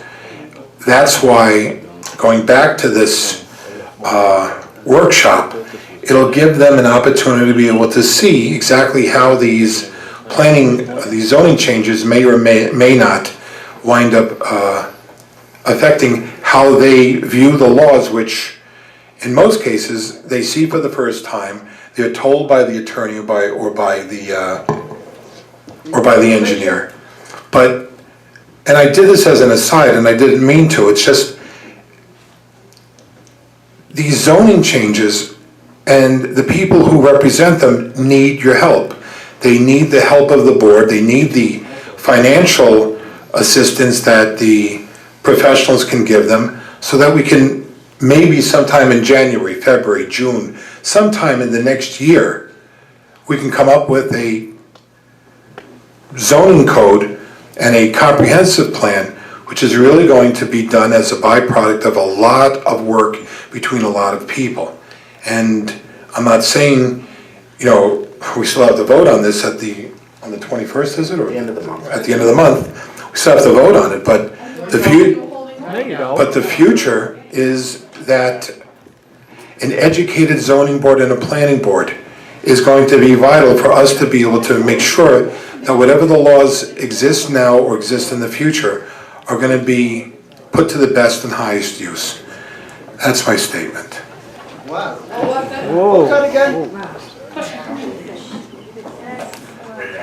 So, the next item up is the construction of a new firehouse. There's the Monroe Joint Fire District has applied for a coordinated review for a firehouse construction. This is to serve notice as counsel to the Board of the Fire Commissioners. Has determined that the first district will undertake a coordinated review with respect to the proposed construction of a firehouse. It's, if you know where, it's down the road. At the present time, the approximate .64 acres are located on Route 17M in Harriman and is partially paved and vacant. The fire district has declared its intention to become lead agency for this project to make a determination of the type of action enlisted or otherwise, and to determine if a negative declaration regarding the same under the seeker is appropriate. They are enclosing from our review a site plan with respect to the proposed firehouse construction. Also enclosed the proposed short environmental form, the SEAS, as the project involves the construction of a firehouse in a predominantly commercial location. It does not appear that the project will have any significant impacts on the environment.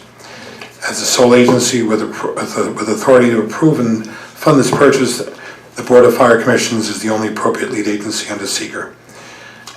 It goes on to notify who is being notified. The town is obviously notified, and the plans are being submitted for the proposed property. The forms appear to be correct. The blueprints for the proposed building have been presented to us. The proposal was constructed by a company called BT Construction in Monroe.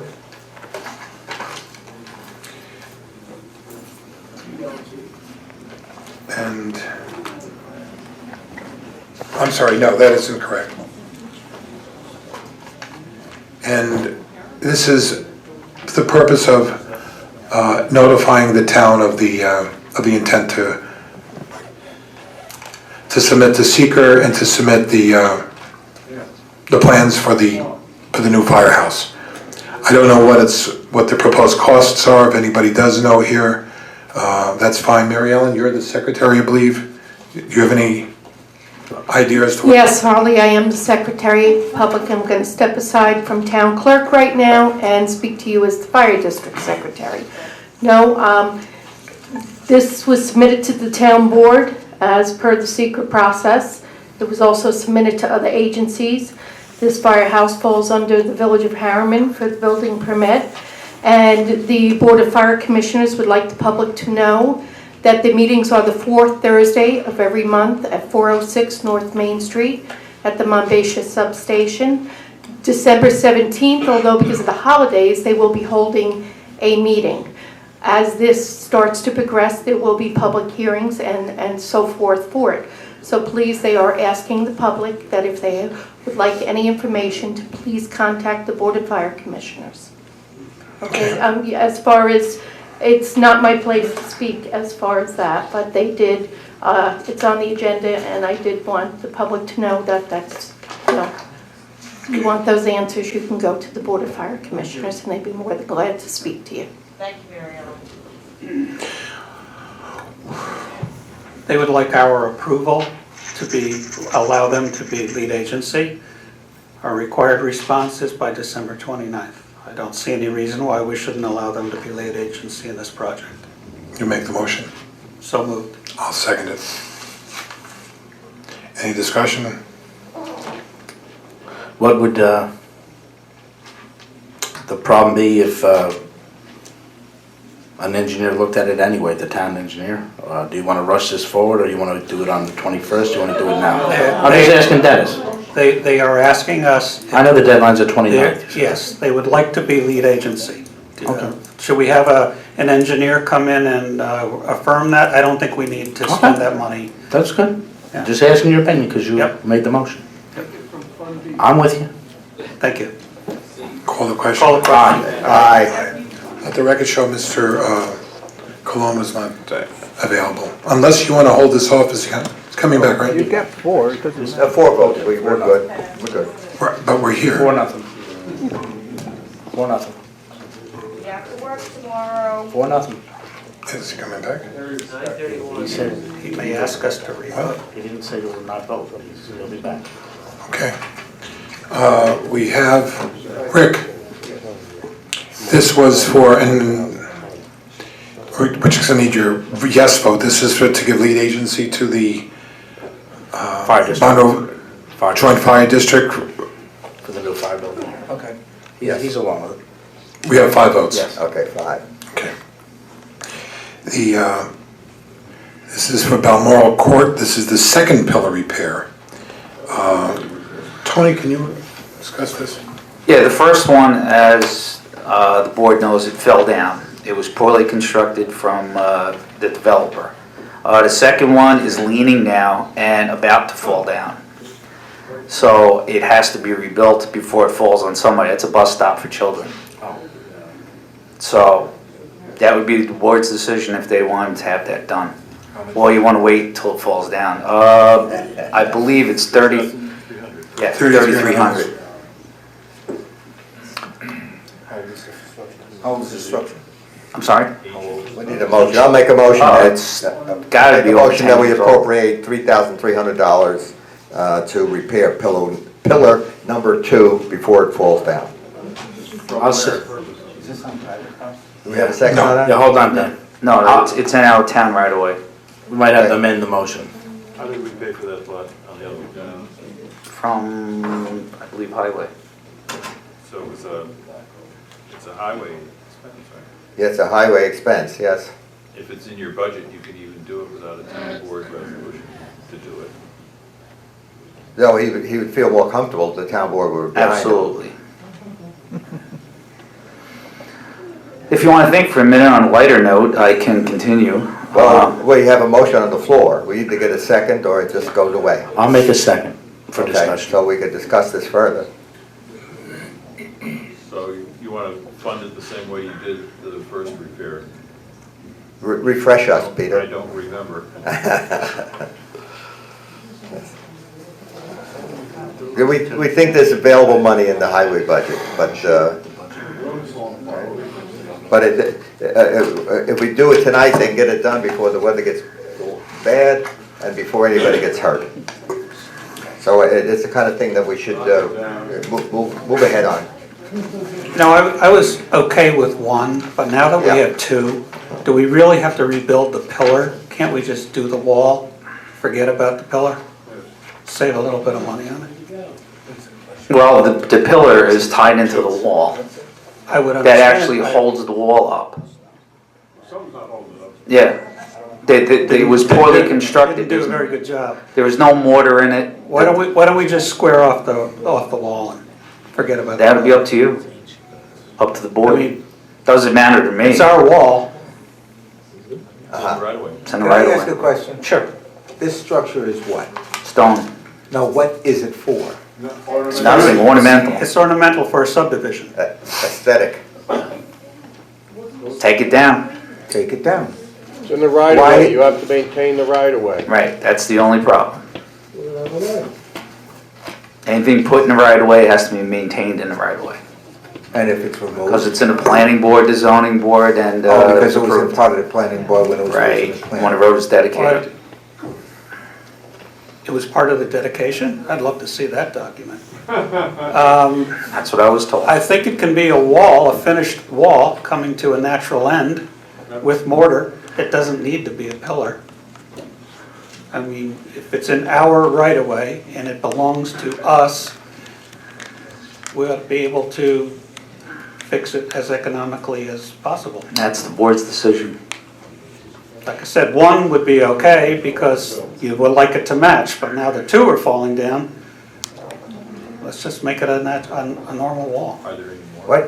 What I think one of our duties, as town board members is to preserve the town and as good looking as possible. So in a situation like this where it's an entrance to Balmoral Court, we could ignore the aesthetics of it. We can disrespect the people that live there, and we can tear the pillar down and have done with it. Or we can spend $3,300, have that pillar rebuilt with mortar so that it stands up there for years and makes this town look just a little bit nicer. And if it stays up 20 years, you divide the $3,300 by 20. Anyway, I'm in favor of getting it done and doing it well and not disrespecting our citizens who want that also. No, they just want it cleaned up. That's what I Call it.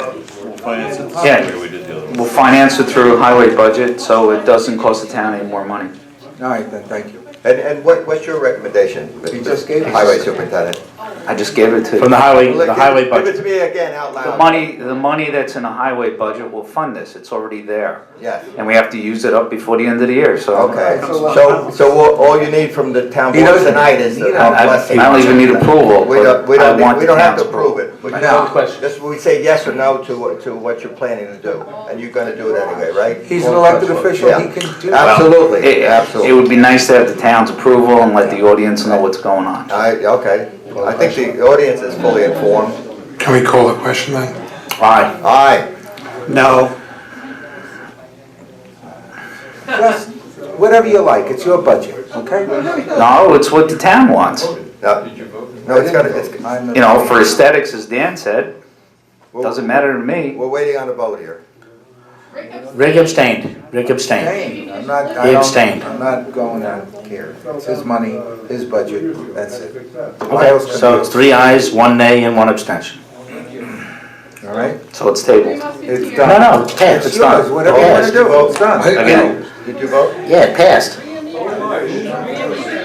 I Passed. You voted aye, right? I did not vote aye. I thought you said aye. No, I'm trying. Sorry, I'm wrong.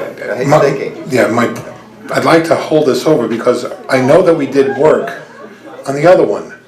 And I'm trying to understand if we did work on the other one, what's it gonna look like if we do or we It don't looked do like it? hell, but he said he's gonna take it out of his budget, let him do it out of his budget. But if that's the case, then where is your vote? He said We don't have he to abstained. vote on it, it's out But of no, I understand what you're saying, but you abstained. You're making the argument for him, but you abstained on the vote. What I'm trying to say He is, doesn't need a vote from us. so then what are we voting for? We're not. Call it off, we don't need a vote. the last pillar was accepted by the No, board. if he doesn't need a vote, then what are we voting for? Well, that's good, that's why I'm not voting. So it's my understanding the board wants to have this pillar rebuilt. It's your vote. Mr. Cologne is the one who's saying, it's your vote, it's your business. But it's a town-wide structure, so. I'm not. So what's your vote? I'm asking for a motion to withdraw this so we can see what it looks like. I'm not that familiar with If you these. like, Okay, you wanna hold it over? Yes. Hold it over. Hold it over. I will take photographs and send it to you. All right, I'll go over it. Just, Hold it over. Not glossy? Tony, in other words, there are two. Hold it over. What, Dennis? Vote no and it won't pass. It's as good as holding it over. Leave that there. Dennis, but last week, we voted Or yes. abstain. What? Then abstain. No, last week we voted yes. I There were understand. two If you walls. want- If you want to hold it over, abstain. Then it can't pass. Abstain. Okay, fails to pass. So, put it on next month's agenda. All right, I have some more comments if the board doesn't mind. Yes, Tony? Yes, our new 550 truck has arrived. It's a great looking truck. What color? It's red, only because we want to pay $2,500 extra to have it repainted, which is no reason for it. Developers fees paid, it's a $92,000 truck. Developers fees paid $57,000 of it. No, they didn't. Nice. What they pay? From what I understand, Not yet.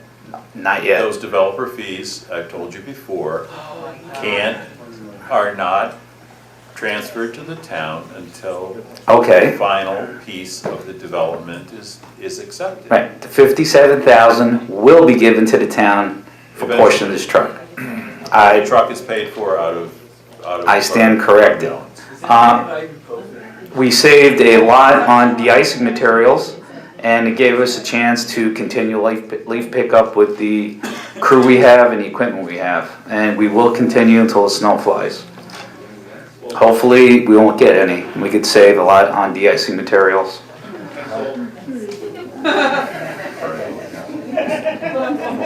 But, yeah, I mean, other than that, you know, highways in pretty good condition. We restored a lot, I would say a few of the old trucks. We dual-purposed a few trucks with the equipment we had, saving the town a lot of money. The permanent road improvements will continue in 2016. Town has the list, and I'm sure money will be appropriated for it. And that's about it. Thank you. Thank you, Tony. Next. The last is a resolution for Councilman Burke to attend the Association of Towns at $30.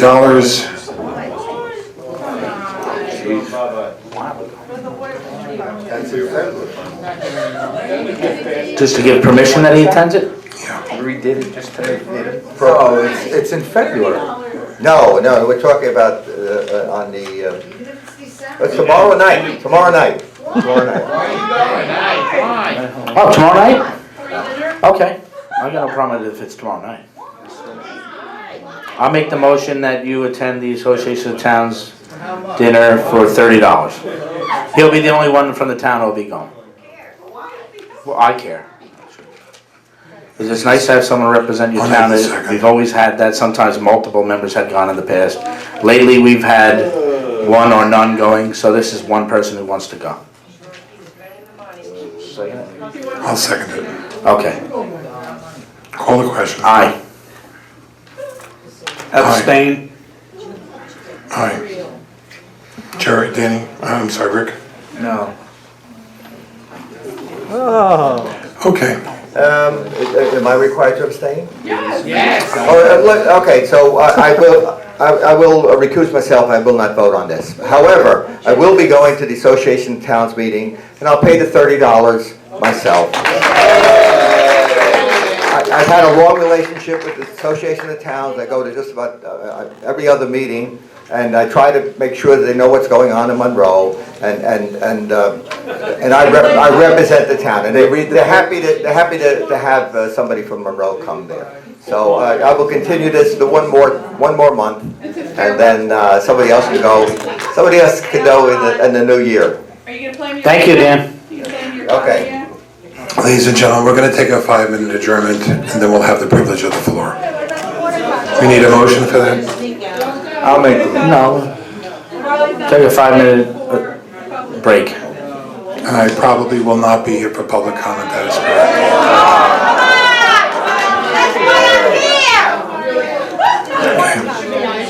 Where's Waldo?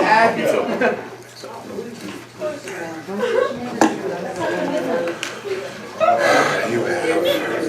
Waste our time when you talk, you don't want to hear us. Yeah, right.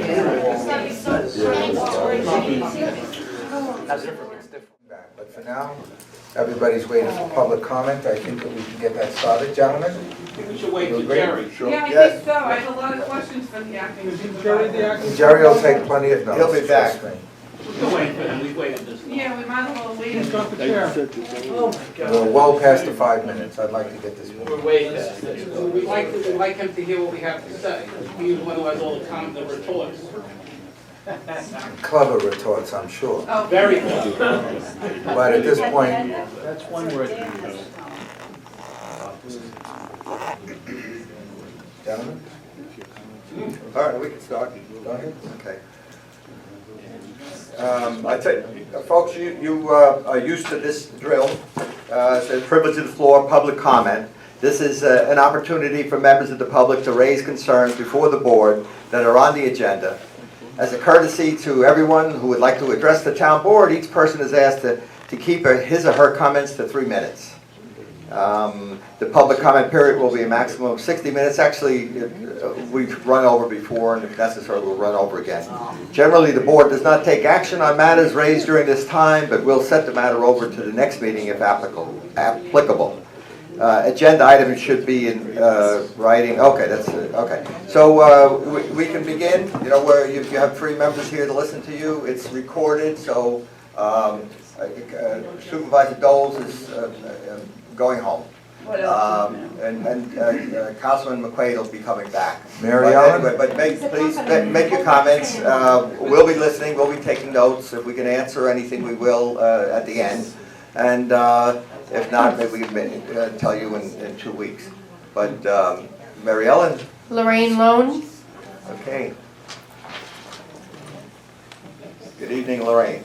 Good evening, Lorraine Loading, Village of Monroe. It's not on.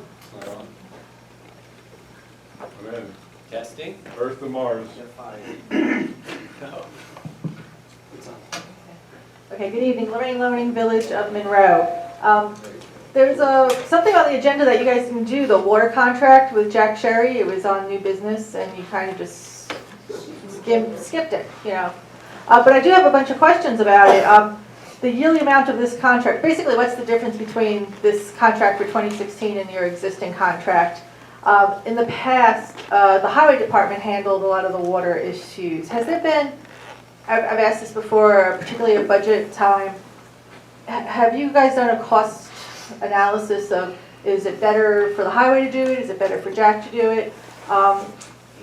Basically, is it a good deal for the town, or should we let the highway do it again? The next thing I have is about Councilman Burke attending the Associations of Towns. I think it's a really good idea for one of you guys to attend this to represent Monroe. I'm not sure the utility of having a councilman who only has 2 weeks left when there are 5 of you up there that you couldn't find someone who will be. Yeah, I have 3 weeks left. 3 weeks left, whatever. But I mean, it's not a ton of time. I would have been happier to see someone, one of the other ones, to do it. With the water bill, Peter, can you tell me if the commercial or residential, the unpaid water bills, is that mostly residential or commercial, or what? We don't have any commercial. There's no, so it's all residential, All that's residential. $62,000. Okay, and then we recoup that from the county, we don't get the penalties though, right? That's the deal with county. No, we Is that- get everything that's on the re-levy list that was. Even the presented. penalty? The penalties that are on the list that we give to the county to re-levy, all that money comes back to the town sometime in January, February, when taxes are collected. Okay, cool. The new town hall, I was a little surprised and disappointed about the no communications things. I know at the public hearing you guys had about possibly moving into that building several months ago. Many people, I know I did, brought up about, you know, the communications. Would there be appropriate communications for the town to move into this facility? And I'm disappointed that you guys, if you did look at it, I guess it was just a cursory look. And then the last thing I have here is this agenda today. It was very late. It was emailed to me at 3:07. Christine Tucker, she was appointed full-time a couple weeks ago. I don't understand why you guys cannot get this out on Friday so that there's time to prepare properly. 30 seconds. You know, I like to do research. I like to make sure what I'm saying isn't, you know, junk. But I don't have that opportunity to do that when it comes out at 3:07. So I would really hope going forward that you guys would be more mindful of getting this agenda to the public in a timely manner. Thank you. Tony Gargano.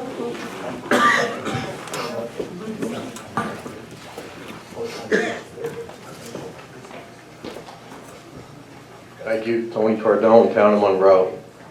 A few questions with regard to the lease with SCIM.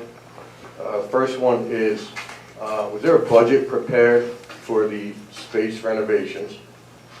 The other questions are, were there any architectural plans drawn up and submitted to the village building department? And did you apply for any building permits in the construction? Is there electrical work being done in there with the construction and demolition of walls? And how do I get a copy? Do I have to foil a copy of the lease? Or can I go to Mary Ellen's office and get a copy of that? It's part of the agenda for the 19th of November. And it's on the town website. November. The lease, the signed lease? No, That's a draft. the draft lease. I don't want the draft lease, I want to see the signed No, lease. okay, well then we'll have to try to get you one. And it's, sorry, excuse me for interrupting you. No, that's all right. You're answering the question. With regard to Article 57, is the building department and building inspector going to be present at the meetings? And more importantly, I want to concur with Councilman Cologne's statement about delaying this until January. We're rushing something that has been in the works for 4.5 years. You're rushing 3 workshops into a 5-day period at an extremely busy time for the taxpayers. And yet, Mr. Dole stated that he wants to push things over and workshops into January and February to start the meeting. I don't understand why the rush to get all these workshops in December. Right now it's Hanukkah, we're getting close to Christmas. There's no point to what you guys are trying to do here. And that's it. Thank you very much.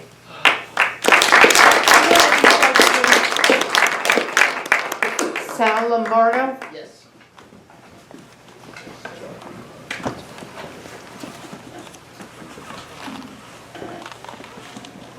Good evening, everybody. My name is Sal Lombardo. I live at 124 Monroe Road in the town of Monroe.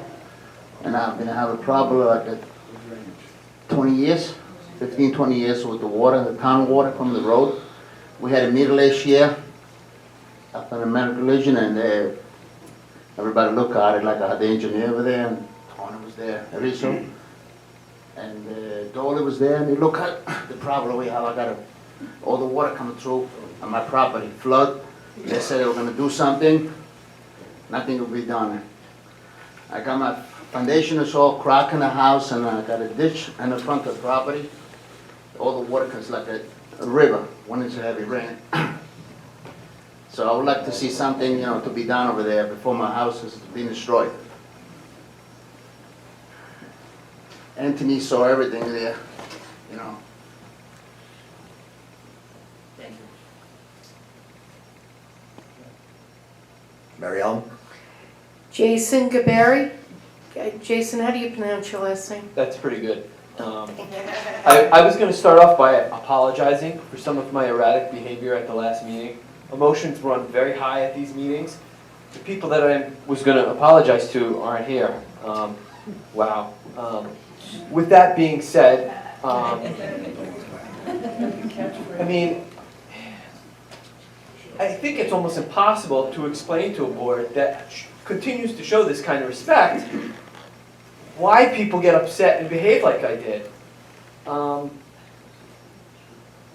That was just the first thing I wanted to talk about. It's kind of pointless, but with my intent to apologize, I still think 3 people on this board need to apologize for their behavior on the said night when they were recorded, when they didn't think they were being recorded.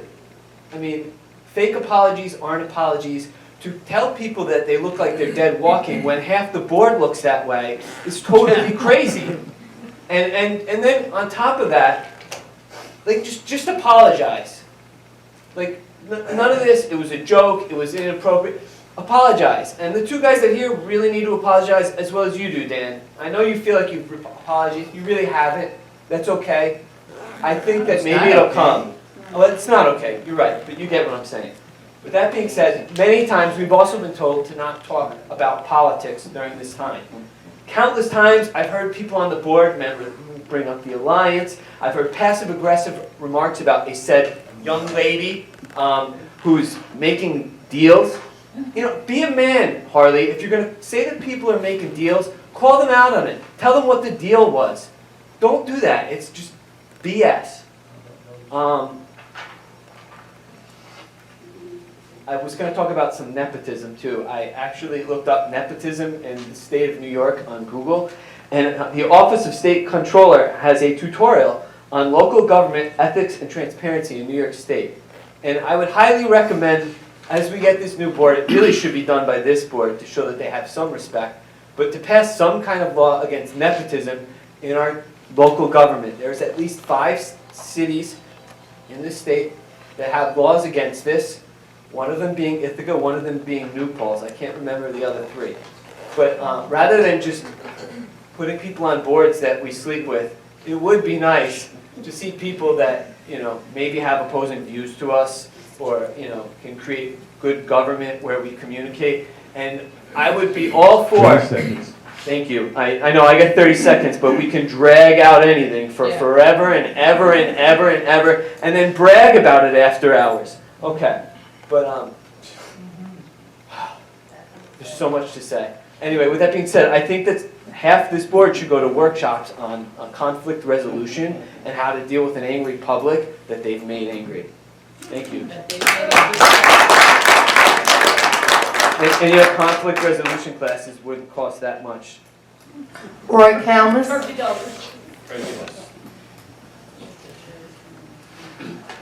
A lot of what I wanted to say has already been said, but the most important thing is why there was no apology given by Mr. Doles and Mr. McQuaid. And it's ironic, neither one of them is here. Yeah. I mean, with Harley, it's common practice for him to take off when the public speaks, but where did Jerry slip off to?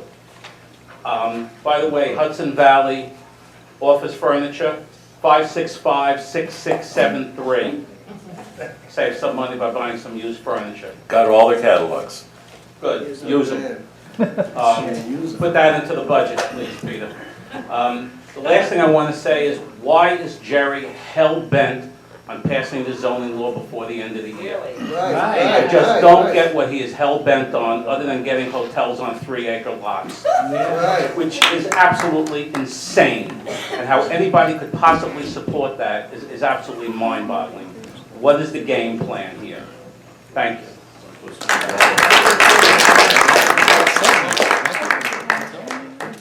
Veronica Connolly. Thank you. Veronica Connolly, Village of Monroe.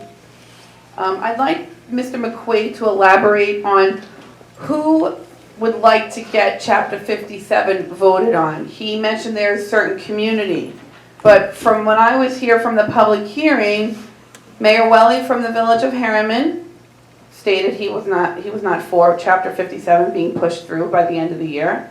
Countless residents, including myself, asked for this not to get pushed through. 2 council members also sought to say that this shouldn't be done until the new board takes its place. 2 lawyers representing the Alliance, I believe, was one, if I'm not mistaken, and definitely the Village of Carrie's Joel said that they didn't want this law to be passed at this time. So which communities, other than the 4 that I've stated, represents who wants this law to be passed? I would think the answer is no, because every part of the town is represented in that statement alone. So I think it's a bunch of malarkey in plain English. It's funny that, you know, and even the supervisor in his faux pas of an article in the Photo News this week said that he wanted to hold off, but he actually just had a Freudian slip prior to his, again, departure from public comment, and said that, oh, the vote is going to be at the end of the month for Chapter 57. So don't think you're fooling any of us. Mr. Burke, I'm glad that you would like to go and spend your own money for once on a function for the town. Are you going to be giving them the entertainment of your comedy act? Yeah. No, that's what I asked. I would also like to know, what's the personal relationship between Ms. Ortiz and Mr. Burke? Because he also had his own Freudian slip by saying I, and then changed it to she lives in Monroe. So I'd like to know what the nepotism is there. She may be doing a fine job, but again, what's the push? You had 2 council members who you say you want to listen to. You don't even listen to the council people who are sitting next to you, let alone the people in the audience.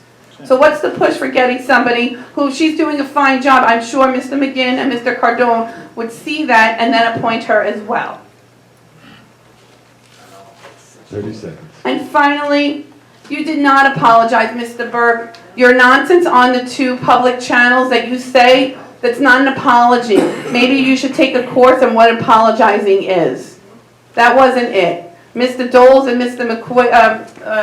McQuaid again sat there when they should have, and I won't even call them gentlemen because they're far from it, because a gentleman would have apologized, like Mr. McWaters did, and Mr. Cologne, who wasn't even there, apologized to the people. And you, Mr. Burke, that's disgusting on what you said and did.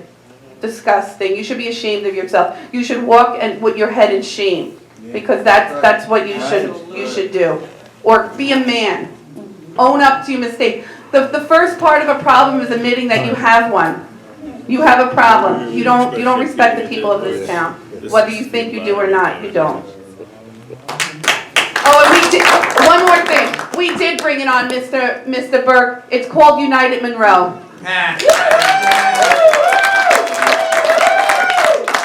Mike Deegan?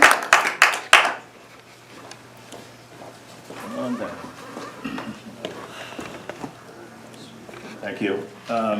2 questions. First, real simple. The East Hyam contract, the lease that's been signed, does it have a provision dealing with what happens at the end of the lease regarding any improvements you made to the space, to the building? Do you have to undo them?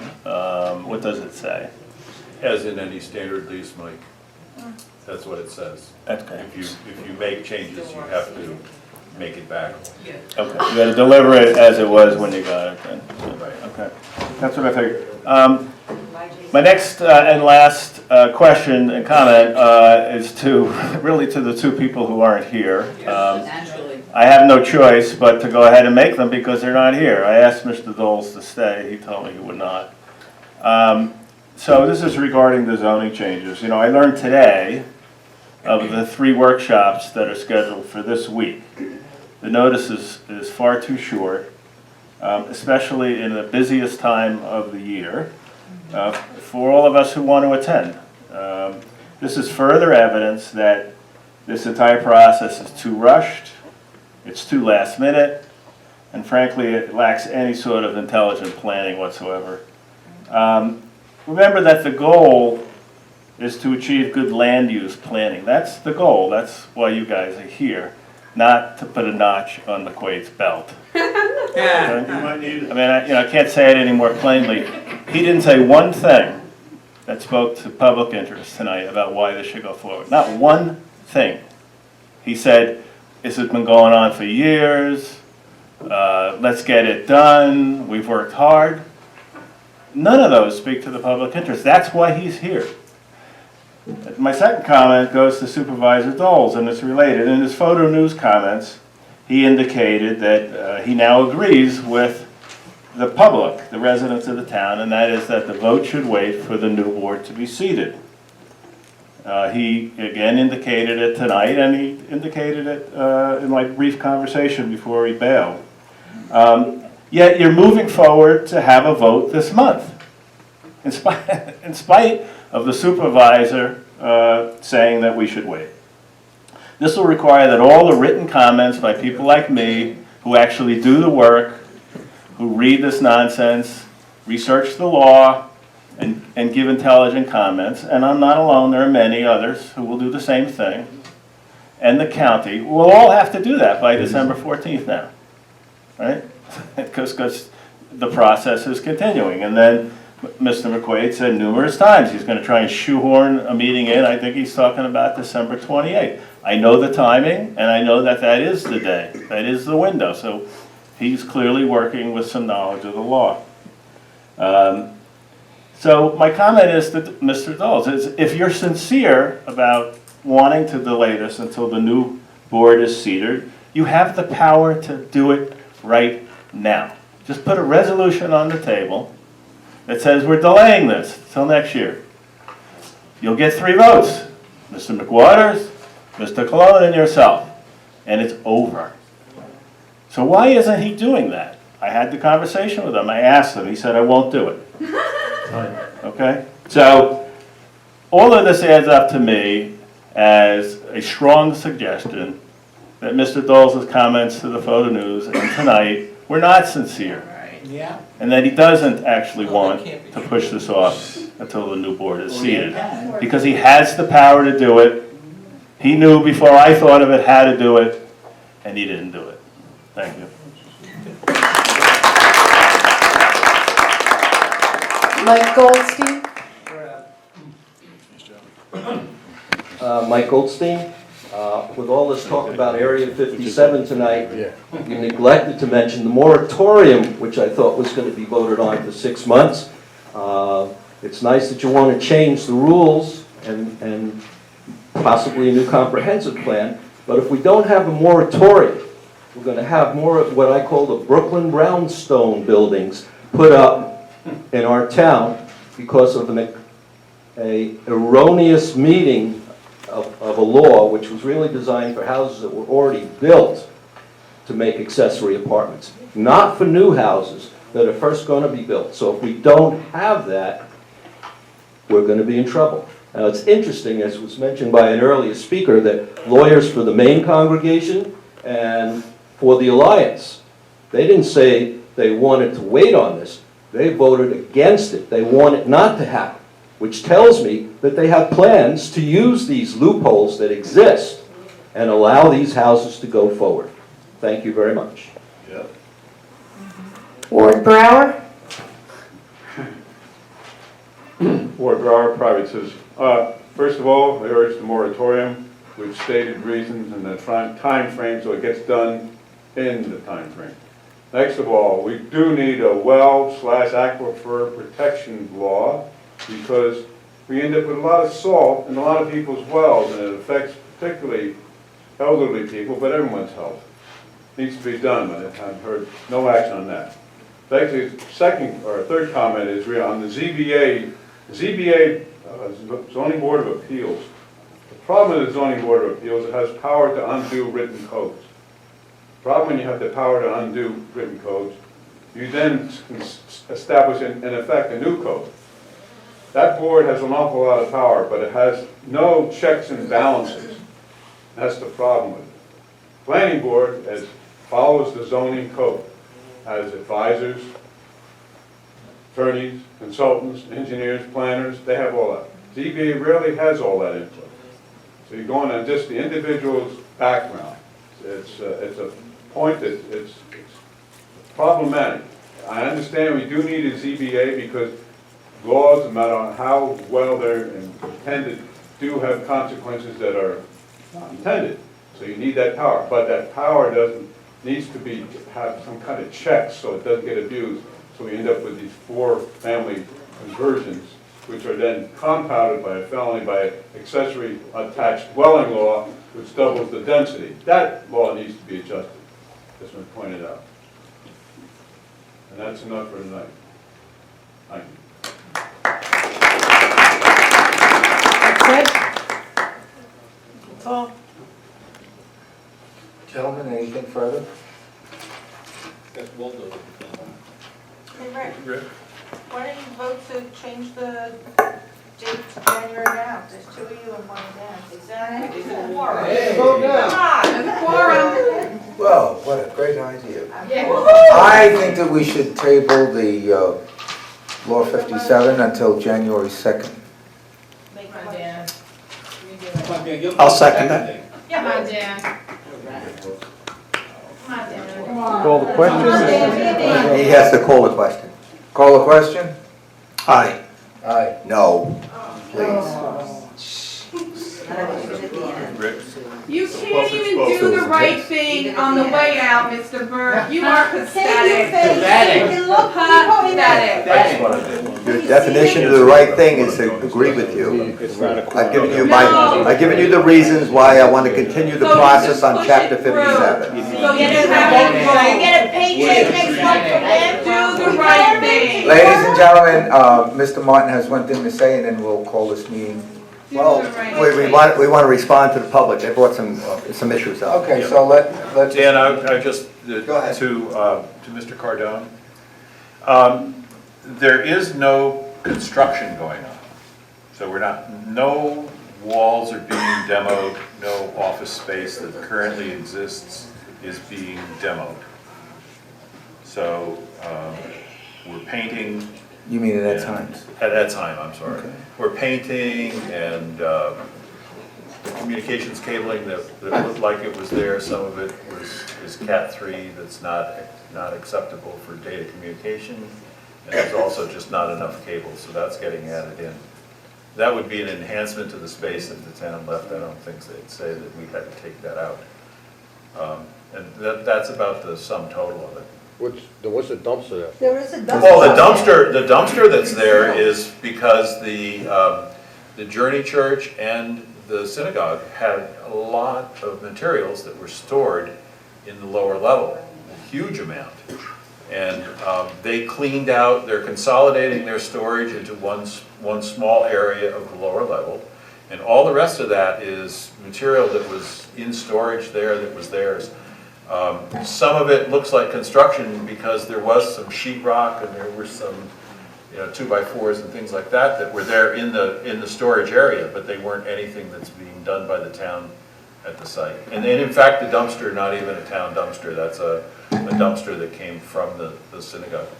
Peter, just the only thing that is being done is the doorway between the front counter into Yeah, my there's deputies. an opening and a wall. An opening will be cut. But it's not, there's no But demolition, and that's- no tearing out walls and that sort of thing.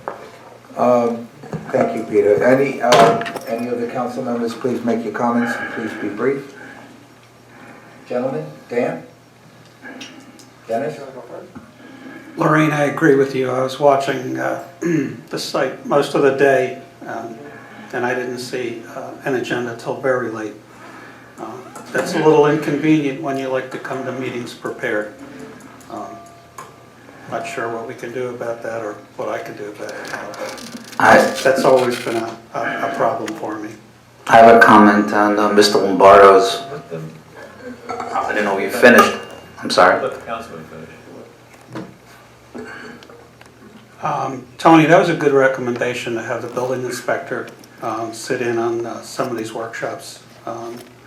I think he's probably not been that recently involved in this, so to have him be at the workshop, I think that would be good for him to better understand what's being discussed as well. So I would endorse that. The building permit, well, maybe I shouldn't even go there.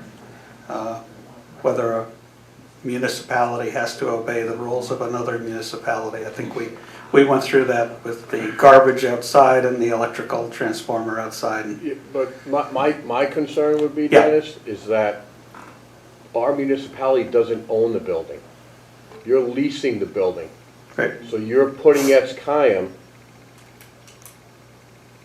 At risk. At risk, you're putting liability on That's a them. good point. That's a good point. We probably should get. We're not really. But there's never been planning done with any of these projects, so why start now? And I'm not directing at you. I'm not directing it at you. Well, I think it's probably not a bad point. It probably should at least be tested anyway to see if anything should be required, just to protect the owner of the building. You're right. Yeah. Let's see. Jason, I like your idea about, oh, he's not here? All right, I'm going to look up that Ithaca law. They do a great budget, by the way. They really lay out a nice plan, Ithaca does. I've been on their site. Good idea about the office furniture, used furniture. I was thinking of that myself. Good suggestion. Let's see. Ronnie, I have no clue why we are trying to rush this thing through. So I'm with you on that question. Probably the hotel on the mountain. And you may have noticed I've been trying to drag it out as best I can. Thank you. And I think even if when it comes to a vote on the 28th or the 30th, we'll vote to drag it out again. And hopefully we'll have a majority this time. Yeah. Mike, good point. I know the clause you're addressing, at least from a general construction of leased premises. I'd have to look that one up just to be safe. I'm not sure. Good point. Workshops are not convenient. Yeah, it was kind of last minute, but I think Councilman probably has a few more planned for the following week. I hope not so many that he eats up all that $2,800, but. I like your idea of putting up a resolution. We did that, and it didn't work. I tried again, but.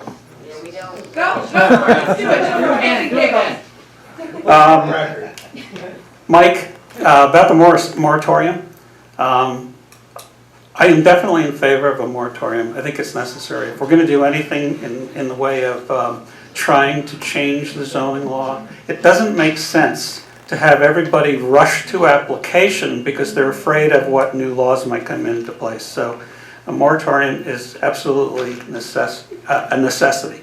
However, I think I've also been pretty straightforward about the fact that I think the new board needs to take ownership of that if they in fact would like to have one. I think the town does need one. There have been many changes here since 2005 or 2008. And even some of the laws that we're looking at now, even though the planner is probably following the comprehensive plan as she understood it, even some of those things might be outdated. So let's go back, put a time frame against it. Like I said, it has to have a specific objective. It has to have a specific time frame. That's not to say that it can't be extended for extenuating circumstances or whatever. You know, be it 6 months, it could certainly be extended to 9. There will be pressure from developers. That's fine. But we really need to get a lot of folks involved, our boards and public citizens. This is really very important. And maybe that's just because I've spent a lot of time on the planning board and ZBA, and I understand how important this stuff really is and how timely it needs to be.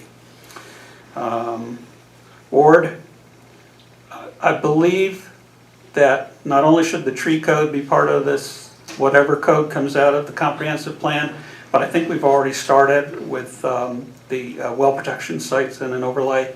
Hopefully that would come out of it as well. That has to be part of the package. That's it. I'm done. Thanks. Let me point out for Lorraine that water contract would, a new one, have to be written up and agreed to in January. So I'm not sure why we'd want one in December now, but that's probably why we took it off the agenda. And moratorium, I agree with Dennis that if there's going to be a moratorium, it should be voted in by the new board and let them put their stamp on it, and if they support it, good, and then they can redo the comprehensive plan. The rush to vote.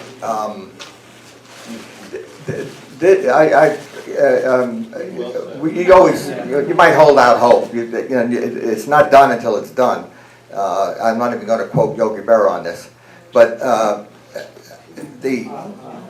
you need 3 votes, and if the county objects to it, which we think they will be doing, we would need 4 votes. So I don't see 4 votes here. I see two strong votes, and Harley said in the photo news that he wouldn't be able to support it. So we're not looking. We're not trying to push something through, but we do have a document that the building inspector has looked at, that the planning board has participated in development of. And there are flaws with it that have been pointed out at the public hearing, et cetera.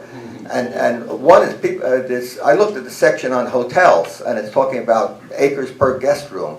And I'm not clear on that. I want to sit down with the planner at the first workshop and find out exactly what are we saying about hotels and what's best for the town of Monroe in improving hotels. The same with accessory apartments.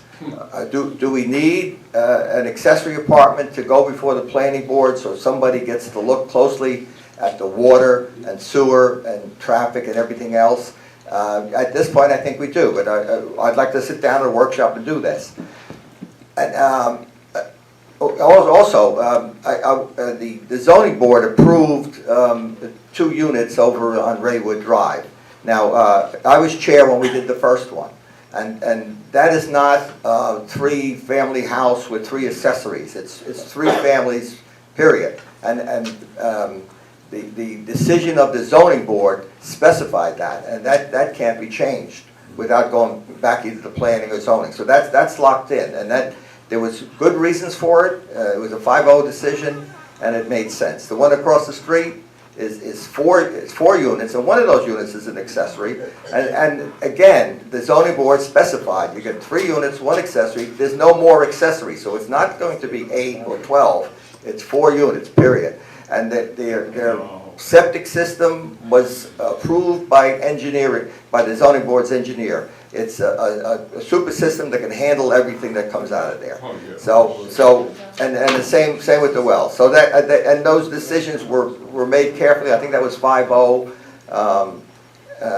Anyway, so that's the zoning board. Now, our planner thinks the zoning board might need some more help, and she would like to do a couple of sessions with them to go over zoning law and some of the training they might get from the county, but to get it one-on-one, with the 5 of them here before the planner would be very valuable. We're gonna be doing that.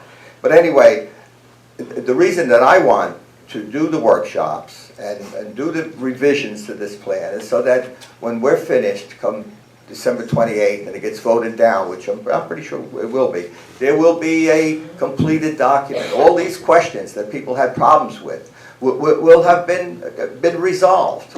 And then the new board has a starting point. If this goes down, without coming to completion, it's going to lie in a trash barrel, and it will never get picked up again.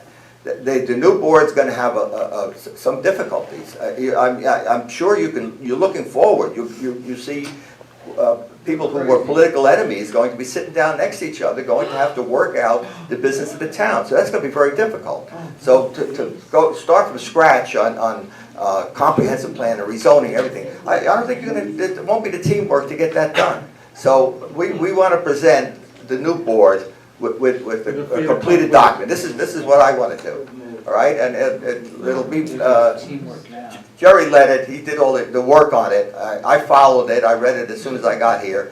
And it'll be my legacy, because I'll be gone, but the document will be here. So, and that's the way I'm going. We're not trying to ram something through. It's just that you people see government in action, and unless there's a deadline, government doesn't get their stuff done. If you can put something off, and you'll hear this from this board again and again, oh, wait till the next meeting, oh, wait till the next month.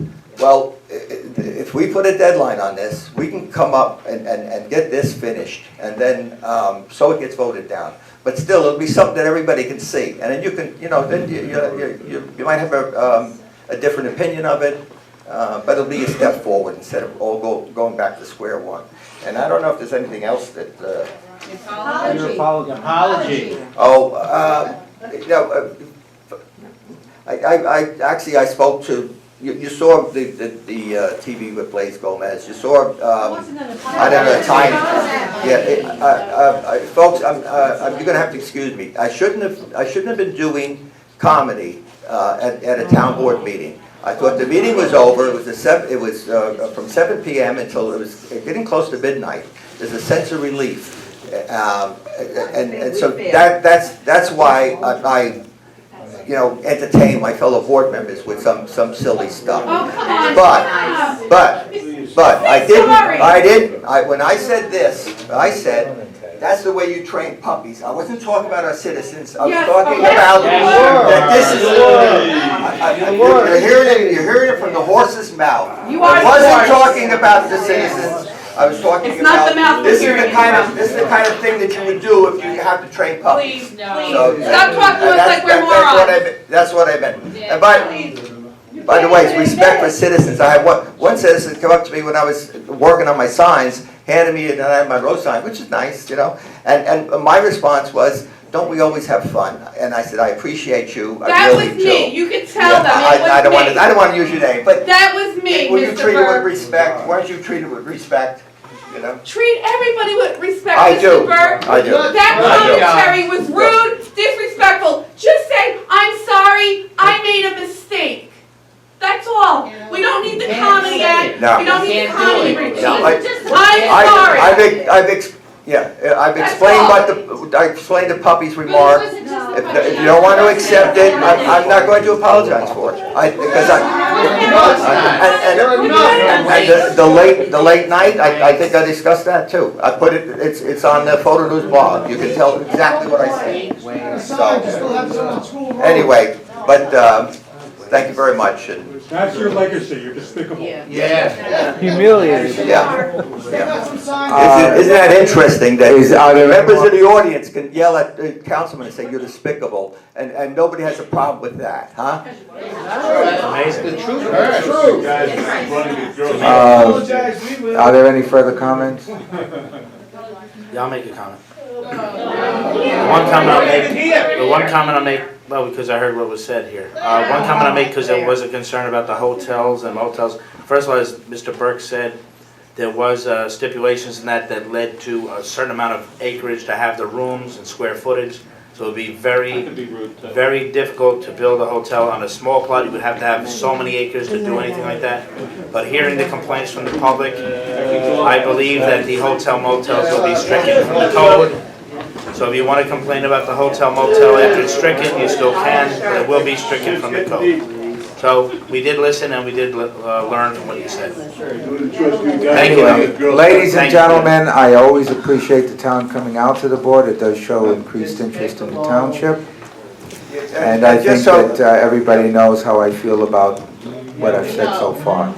So anyway, I thank you for your participation, everyone. And with that, I would like to make a motion to close the meeting. But we have to go to attorney-client executive session for about 7 issues. I'd like to make a motion to close the meeting. Do I have a second? Take care, Mark. See you tomorrow. Well, Rick has a motion here. I have a motion to close the meeting. Is there a second? Rick, you want to avoid executive session? I do. That's fine. I gotta get up at 4:30, 4 o'clock in the morning, 4:15. Yeah.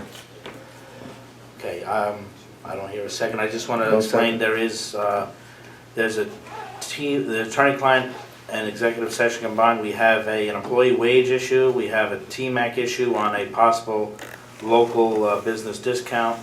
We have to talk to the attorney about the legality of that.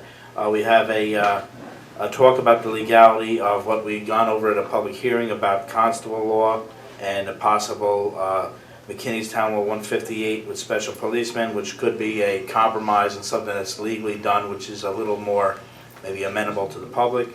We also have a legal fee that has to possibly be paid, and also some planning fees with the annexation. We have to talk about the legality of something. It's a legal issue. Studio 4 and 5, a brief thing about a possibility of something I brought up about some legal things with equipment. Union contract that is upcoming, it appears that we will have to hire a negotiator. And for a small price, I talked with the guy we usually use. He doesn't think it will be a long job. And also a ZBA seminar with a planner and maybe an attorney. Because what happens is when you have ZBAs or planning boards, especially with the ZBA, when they make certain decisions, and this is not to besmirch any of their decisions, that if they do make certain decisions, it could come back later on with an Article 78 by a private citizen or I guess maybe a developer or somebody that could make a claim against that decision. So we have to maybe have a discussion about an attorney and a planner to talk with the ZBA. I don't think it extends to the planning board at this point. But anyway, those are the 7 issues. So can I have a motion to adjourn to attorney-client executive session? I know it's late, and if you can't stay, hopefully we still have a quorum here to do these. We'll go through them pretty quick. Yeah, so moved. I'll second it myself to move it forward. These are important issues. We got 2 weeks before between the next meeting, so I think we should at least look at these really briefly. I don't think it's a long time thing, Rick, but Well, I mean, it's up to you. It never starts out long, but it usually ends at 2, so that's why a 7 o'clock meeting, here it is 10:30 going to 20 minutes to 11. And I just think that things get long and drawn out, round the block. This meeting should not have lasted past 9:30. And this is why I continuously make my point that the meeting should be over, because I don't think it's fair to the people who are out there that, like me, have to get up at 3:30 in the morning to get into the city to get to work. I'm on the same road with you. I understand what you mean. I really do. Call the question. Yeah, I'd like to make a point too in the discussion. Jerry, you went through a list of 7 items. Probably only 1 or 2 of those actually would qualify for executive session. If you're going to go and talk finances, that's a public item. Which if one? you're going to talk, you did mention something about paying bills. That's not for executive Then maybe session. we won't do that then. I'll ask the attorney about that too, if it's not a legal issue. Well, why don't we step through the reasons, the item agenda, one at a time, and we'll get the opinion of council. We do not want to have an executive session that could get us an Article 78. Okay. Well, with the TMAC, You the still have a legal motion issue, on the floor. well, we're discussing. Do you want to go through 1 through 7? Yeah. Dennis? Yeah. Yes. Okay. All right, there's a motion on, I'm just, the motion the on the motion's floor, but there. this is This discussion. is what we're discussing. Yeah, this is All discussion right, on the floor. TMAC and the discount, I think that's a legal issue because we found out in the past when we went to do some discounts, we legally couldn't do them. So, do I have an agreement that's legal? Yes, I think so. Folks, Okay, now with a specific Good night, Mr. employee Rizzo. wage, we will do that in executive session because we never do that in public. What was number What was it, 2? One specific employee wage issue, Oh, okay, that's ES actually. okay. Personnel. Okay. The constable law and the McKinney's town law is a Hold just possible. one minute. The council has a question on the second item. No, I did. Normally, Oh, when you yeah. do, you name the department. What department is the wage issue? That would be the supervisor's department. Okay. All right, there's an issue about legal fees. I guess we could do the planning fees once I get a little more familiar with that. If I may. Out here, yes? On your legal fees, Yeah, go ahead. there are several invoices that fell in the interim period Interim between what? between attorneys, and I think there's a question about some of the billing. A legal question? So is that, I mean, it's certainly a question for the attorney, not something that we would want to discuss. Yeah, I was going to say, are we going to discuss it and resolve it? Why We don't could the at least ask attorneys the work it attorney. out? Well, we could make it presented to the attorney and then wait for a response. Yeah. Okay. The Studio 4 and 5 equipment, that could wait then? That's not a I legal agree. issue? Union contract and a negotiator, that's a legal issue? And the ZBA seminar on the planner and the attorneys because of some legal, possible challenges to some decisions that would be legal, so. I would object to that because they have counsel. Shouldn't counsel to the ZBA and to the planning board be responsible for that activity? I would hate to bring somebody in who is not a land use attorney. Well, then maybe we'll bring them in, Discuss. but we just have to discuss about bringing someone in, legally. There. They're there. Well, we have a plan. All we need to do is send them a letter and say, could you do the following things? Okay, well then, I would like to discuss the legal issues that are in question then. Then we won't have to talk about the attorney. That's why you have the attorney. I just want to bring it up so the board's aware of legal issues, and our attorney is right here. I mean, we could say no to me just to say no to me, I'm used to that, but No. we could also just ask her opinion. Sure. We could bring it at a later meeting then. But at least we'll get the ball rolling, we don't bring it up. Then we'll be waiting 2 more weeks to bring it up. So It is a what- legal issue about some issues. Is that attorney-client issue, It's for the attorney. as the attorney understands it? What she doesn't understand is. What's our question? What are we planning to do? We're planning to have a planner talk to. Well, that could be done in public, that could be Yeah. done differently, but when I'm talking about the attorney, Yes, that's an attorney issue, I want to ask the attorney something. okay. You're asking the attorney about the attorney for the ZBA? I'm asking about a legal issue with, something with the ZBA. Okay. And you might not be able to answer it tonight, I'm not Okay, saying you will. all right, so it's a ZBA legal issue. That's- All right, and we agree that that's It'll be concise, attorney-client, okay. that's it. Why you have the attorney? And there's just 6 items? Sometimes the attorney makes mistakes, or, And we scratch 4 and 5. yeah, 4 and 5. okay. I think the ZBA attorney kind of thing is a little bit nebulous, and it sounds to me like it's just a way to get out of here and discuss something that we could do right now. I don't think you want to discuss that here. Well, we can It puts just, the we do town, what? it Well, might what- put the town at risk. Why don't you, Dennis. we submit that to I'm not each gonna- of I'm the not- council people in written documents, so we have an opportunity to think about it. I'm not gonna just sit in there gonna for ask the half an attorney- hour I'm to just gonna discuss ask the this. I also saying think you we have- can I'm have Rick, an I'm going home attorney-client. after number 3. Okay, you can. I also think we can have attorney-client, because we also have a meeting Wednesday, even though that's a forum, we can meet for a short period of time. We didn't announce it. No, that's not No, that's not a not- town board. That's not a Not publicly noticed. publicly Just- notified. Well, we can notice it. That's Susan Roth and No. myself. Too late. Now, the budget meetings are this public notice given in advance of budget meetings, so those are town board meetings. But this workshop isn't. There's no notice. As a matter It's of not fact, a town board. yeah, we might have to make sure there's only 2 councilmen there so that we don't have a quorum. That's what it'll Correct, be. you have to. Okay, and that won't be very hard. No, it won't be. All right, well, you can leave at any point you find it to be going off track. I I've understand. done that in the past. That's, I do that in the past because it goes off track quite often. I understand what you mean. I'll promise I'm not not to go gonna off stick track. around I'm not till gonna go off 3. track. I am not gonna stick around till 2 or 3 o'clock in the morning and have So we things have- dragged What out. time I is it now, refuse. We have the motion. Right now, it's 10 minutes to 11. We'll be That done by means- 11:30. No, 11:15.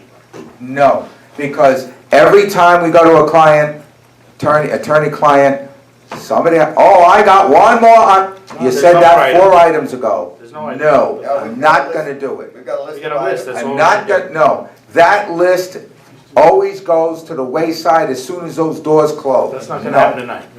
Yeah, 5 years, and the door always closed, and 2, 3 o'clock in the morning, we're still there. I am not gonna go 48 hours with 2 hours of sleep, it's not happening. Yeah, you get I drowsy. understand. It'll go quick. Is Joel's coming back for that? He No. doesn't feel one. If you call the question and What's move that? ahead, you'll get I done just- faster. Well, no, if I call the question, get up, then let these guys He's not. wear it out, but I am tired of this dragged out till 2 or 3 in the morning. There's no reason why what we covered today should have lasted past 9 o'clock. Call the question. Everybody has to have their comment and drag it on. We spend till 8 o'clock. Nonsense. Call the question? Aye. Aye. I know. I'll say yes. Okay. I'm leaving All after right, number okay, 3. all right. You're leaving when? We've been duly warned. There are only 3 items on the agenda. All right, That's let's- all. I